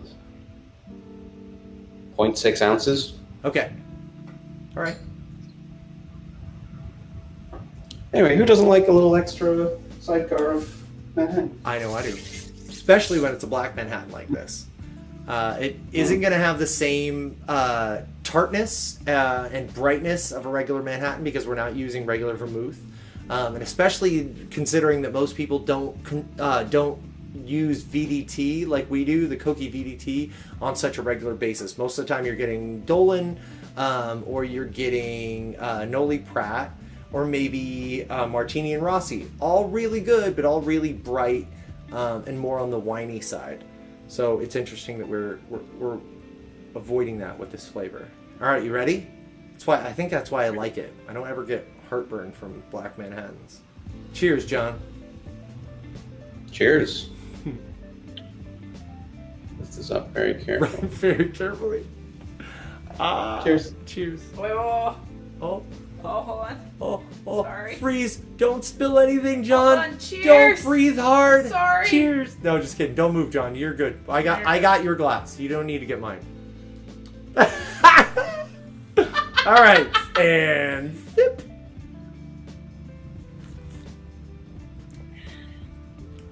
It's a good drink. Do you think it needs? Does it seem like it needs this? Again, I don't think it needs Angostura. I don't think I need any other layer of spice in there. No. In fact, I'm just thinking about how I've known so many people who love a Manhattan, a classic Manhattan, And now, after having this, I'm not sure I can go back to that level of sweetness. Even though I like sweet, this is still plenty sweet, but just so much richer. Thanks. I feel like you get a little bit more balance. Actually, the Punta Mess kind of tastes like VDT. Yeah. It has that. It has the deeper, richer notes, more bittering tones or bittering agents, and a little bit more woodiness, oakiness to it. And the Punta Mess, I think that the Punta Mess, I will say, John, I think it derives that woodiness from something else in there. I don't think it's aged the same way as VDT is. And minus the vanilla too. VDT's got a heavier vanilla, but it's pretty close as far as that balance goes. Because that VDT at the end, you do have this exhale of bitter, as opposed to you start with sweet and vanilla, but you exhale with this kind of bitter tang. I'm talking VDT, not this cocktail, by the way. Okay. Commenting off the tarts, actually the Punta Mess kind of tastes like VDT. Yeah, I'll have to revisit my favorite VDT, but I've been off of VDT for a while because I got this Carpano Antica and this Punta Mess. Like, shouldn't have too many open oxidizing bottles at once. I wanted to be like, girl, you know it, because I'm like, holy shit, this fucking fridge is full of that. I'm like, I got 4 sherries, 6 bottles of vermouth, and I'm like, yeah, I can't. I'm not going to open anymore. I just finished a VDT, and the same thing. I'm like, I will make up for not having that flavor profile for a little while. And you know what? It'll challenge me to create more with less. I'm sometimes at my best when I have, like, almost nothing to, like, smaller amounts to work with. Right. Kinda. I want to shoot myself Yeah. in the foot. Like earlier, we were saying you wanted to create something with a very simple sweet vermouth. So again, it's really nice to have those options on hand. You're not be saying, "Oh, I have to use VDT or Punta Mess," which are, very flavorful, very strong flavors. Yeah, I'm with you there. You're right. I appreciate having, like, you know me, that's why I'm doing it. I'm doing it for the overall experience and the outcome of the cocktail, not because I'm using one. But I do appreciate where I think some of the best culinary creations have happened that way, so I can't help but think, Racing Time, that some great cocktail creations happen in utilizing things when you don't have a lot of other things. Great example, you and I have done the squeeze and drop, where I've worked at cocktail at bars and restaurants that don't have fresh juice. Maybe they only have frozen juice, or maybe they have like the old, it'll last for a month. High citric acid, really high pasteurization juice, which you and I know changes flavor profile just distinctly in cocktails. So you get a challenge to try and overcome that to create a different flavor. It makes you get creative. You can still create, I guess is what I'm saying, in those kind of environments, even if you don't have them. That's why we did the squeeze and drop. You get 1/4 of an ounce, basically, plus the flavor from the pith and the peel by squeezing and dropping 1/8 of any given fruit, I guess, any given citrus. Guess that wouldn't fit for a grapefruit, would it? No, now that I'm saying it out loud. The grapefruit juice in general, and probably orange, would be closer to 1/2 ounce. Say lemon and lime are close. Anyway, What you're saying is we need a citrus night, or where we test citrus. Yeah, we should test citrus. Oh, we should do the grapefruit night and try how, you know how I was talking earlier how the pine matched with the grapefruit. What if we like try different things with like how different citruses paired with them? Exactly. Sounds cool. Recently on the Educated Barfly, they had their producer, cameraman, editor, What's his name again? Marius. I think of fucking. I think of. I think of anything. No, I think of Les Mis every fucking time you mention his name. Marius! Sorry. Marius. So they blindfolded him, and I think they did a lime. Can you detect lime juice versus lemon juice? I don't remember. I don't think I watched it, but I thought that's a worthy test. Yeah. Hey, Tarts, I'm with you. I think that's a great way to revisit, a great time to revisit the Hemingway daiquiri. What if we revisited the? There we go. There we go. What if we revisited we visited the grapefruit thing I just did this weekend? We could do that one too. I don't think Rance would mind. Oh my gosh. And then I suggested that for this. Oh, sorry. Go ahead. No. Go ahead. Finish your thought. And I was just saying. Then we'd have to have something totally like off-brand. I feel completely. Like, because that fits like you and I to a T. Both of those cocktails with. The grapefruit. Then I feel like we'd have to go a left field with grapefruit to see like what more wasn't in our comfort zone for our guests and for ourselves to like really grow, right? Like we'd have to reach out there for something grapefruit. You know what pops into my head is one of my favorite drinks, the Division Bell, which is it's a mezcal last word. With I think Aperol instead of green chartreuse, and it's just Aperol and mezcal. They go hand in hand. And the garnish it calls for is grapefruit peel, squeeze the oil, discard the peel. So no garnish. Do you know I've written 3 or 4 cocktails that are like that. I'm a huge fan of that because sometimes it's too much to put that peel in the drink. Sorry. That's so funny. Yeah. So I feel like that should be featured on Grapefruit Night. Yeah, absolutely. We got to come up with one more. Sorry, not that cocktail, but that technique that, grapefruit peel, we love them. Yeah. But we don't put it in the drink at the end. Well, because here's the difference. You can get a dry, bright note from, and it is slightly numbing from the oil. As soon as you slide the peel in there, it goes 10 times as much, and you get a little bit of the pith, and it's already dry, right? So I appreciate the pith with lemon peels and orange peels. I don't fucking care. I'm not ever going to get mad at a bartender for having some pith in there. But you have something, it's like using a different ingredient. If you have a shit ton of flour in your cake mix, you're not going to add more dry ingredients to it, right? Like you're going to... You got to get some things to moisten it out and change it up. So I think we have to think about cocktails the same way. I think we have to think about drinks the same way. Sometimes that grapefruit is perfect and bright, and that's what we need. But then, holy shit, does it change it when it's sitting in there and the oil is continuing to hit the top. It's literally no different than an oil slick. If you're stoned, especially enough one of these nights, or somebody out there is like slow enough or had enough drinks that they're like, okay, I'm going to slow down and I'm going to look at this next cocktail that I get, especially if it has a citrus peel in it. Watch what happens. It is a full dissipation of the oil that comes out of that peel will coat the entire top of your drink and keep doing it. And this is probably the most disgusting reference I think I'm going to come up with, but it is kind of like if you have a tanker open in a fucking ocean, or like you know what I mean, like an oil spill in the ocean, and it hits the top of the surface and it just kind of keeps spreading wide around there until it encompasses as much area as it can.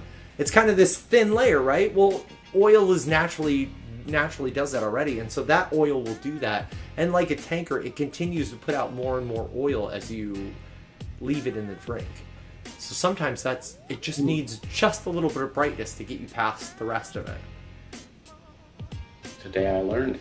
Sorry, I feel like I went off on that. I feel like I had to explain my oil tanker scenario a little bit better, but it really is. It's like something leaking into when you leave that peel in there. No, that's great. This is what I asked. I was confused by that reference. Grapefruit peel, squeeze, and discard. No, but peels are always so bright and colorful. Don't you want to leave them in the drink? Now I know why. Thanks. Well, perfect. I appreciate that. Here I thought I was like going off, but it's a very distinct, and anybody that watches it, you can see it on the top of your cocktail. And if you are kind enough to a bartender to let them, to ask them to, like, and you're sitting at the bar, don't ever do this sitting at the table, but you're kind enough to them and they're willing to have this kind of discussion with you and express appeal over your drink, ask them if you can hold it first. And then you can always put it in the same way. You're not going to change anything. You hold it right to the side, take a taste of it if you're sitting at the bar, and then kind of denote the differences that it is before you actually introduce the peel in it. Try it twice. Close your eyes. Think about that flavor. And also, look at the surface area of the top of the liquid. That's the other part that's undeniable. Flavors can be misperceived, or even like my flavor perception is different from your flavor perception, right, John? And completely different from my kid's flavor perception, or somebody else that has never worked in a restaurant. But something undeniable is being able to see the physical evidence of that oil spreading across the top. And you'll see that when somebody sprays it, it'll spread, but it kind of conglomerates. It sticks together. Oils like to be one with each other. But then when you leave the peel in, you'll sip off half the oil in the first 3 to 5 sips, and you'll see it continuing to bleed that oil or leak that oil in there. Anyway, I'll leave that one there. I feel like I've beat that horse. That's great. Are you happy with your cocktail? Are you happy with dessert? Oh, this is a great dessert. I haven't even gotten to the cherry yet. There's a dessert for my dessert. Right? It's funny, I always insist when I make this for a guest for the first time, I always find out what kind of cocktail drinker they are. And then I always insist that the first time I introduce them to this cocktail, it's at the end of their, like, let me know when it's going to be your last cocktail. And I have one for you that I want you to finish with. And tell me what you think. Yeah. Yeah, it's not 5 p.m. and you go, oh, right. I've had a Black Manhattan. I know how to make this! Put this in your mouth, it's good. No, it's not. You're right. This needs to be at the end of your night. It's not even the heaviest of your drinks. It's not the spiciest of your drinks, but it's a dessert drink. Between the Punta Mas and the richness of that, you get a little bit of jamminess, and then you have the spices from the Averna. Again, John, do you feel like you need cinnamon from Bitter Cube or? No. I wouldn't be offended. No. This is a wonderful drink on its own.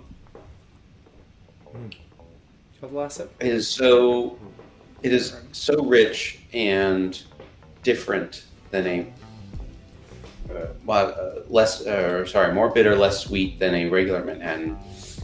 It's tough to say. I don't know if I could go back. That's a hell of a compliment, sir. Hell yeah. Comparing it to the classic Black Manhattan, just real quick, that one is even more bitter. I think that one is more bitter. Is it? Now I have to try that side by side. Oh my God, please do. Black Manhattan recipe and this. You're going to have to. Because I feel that it's more sweet, less bitter. Which one is? A true Black Manhattan recipe, I feel, is more sweet, less bitter, which is why I made the change to adding the Punta Mas. It was the Averna Amaro that was almost too sweet for me. That I wanted a different complexity, but I did not want it to be overpowered with the actual bitters flavorings. I didn't want gentian, I didn't want cinnamon, I didn't want different kind of spices. I really like the taste of Rittenhouse. I really like the taste of these dark ryes. And I wanted to kind of complement with a I'm gonna have to make them side by side.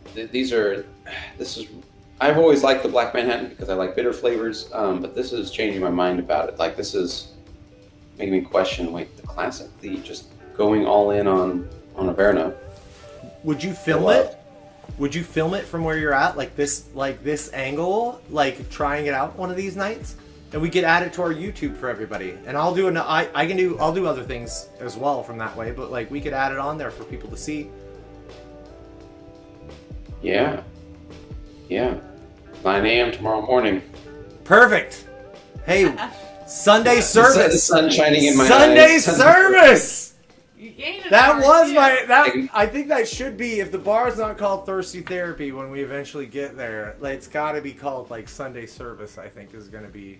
I'm drawn to churchy names. Bible Club is already taken, so. Taken to church. Right. Church is already taken. Church is already taken as well. I thought about just service, but then that had way too many denotations. Yeah. No, it does. You'd have to know it was church. Otherwise, Yeah. Agreed. I go to lots of places to get serviced. I was just kidding. Sorry.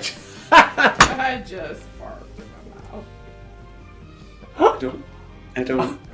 Yeah. Don't. I'm having my Jerry. Sorry, everybody. That made it worse. Stop talking. Hey. Hey. That. Cherry time. Goodbye, everybody. Goodbye, everybody. As my 12-year-old says, that's what she said at the wrong time. Anyway. Yeah, how's he doing with that punchline? Okay. Still slipping a little bit. Okay. We'll figure it out. We'll get there. All right.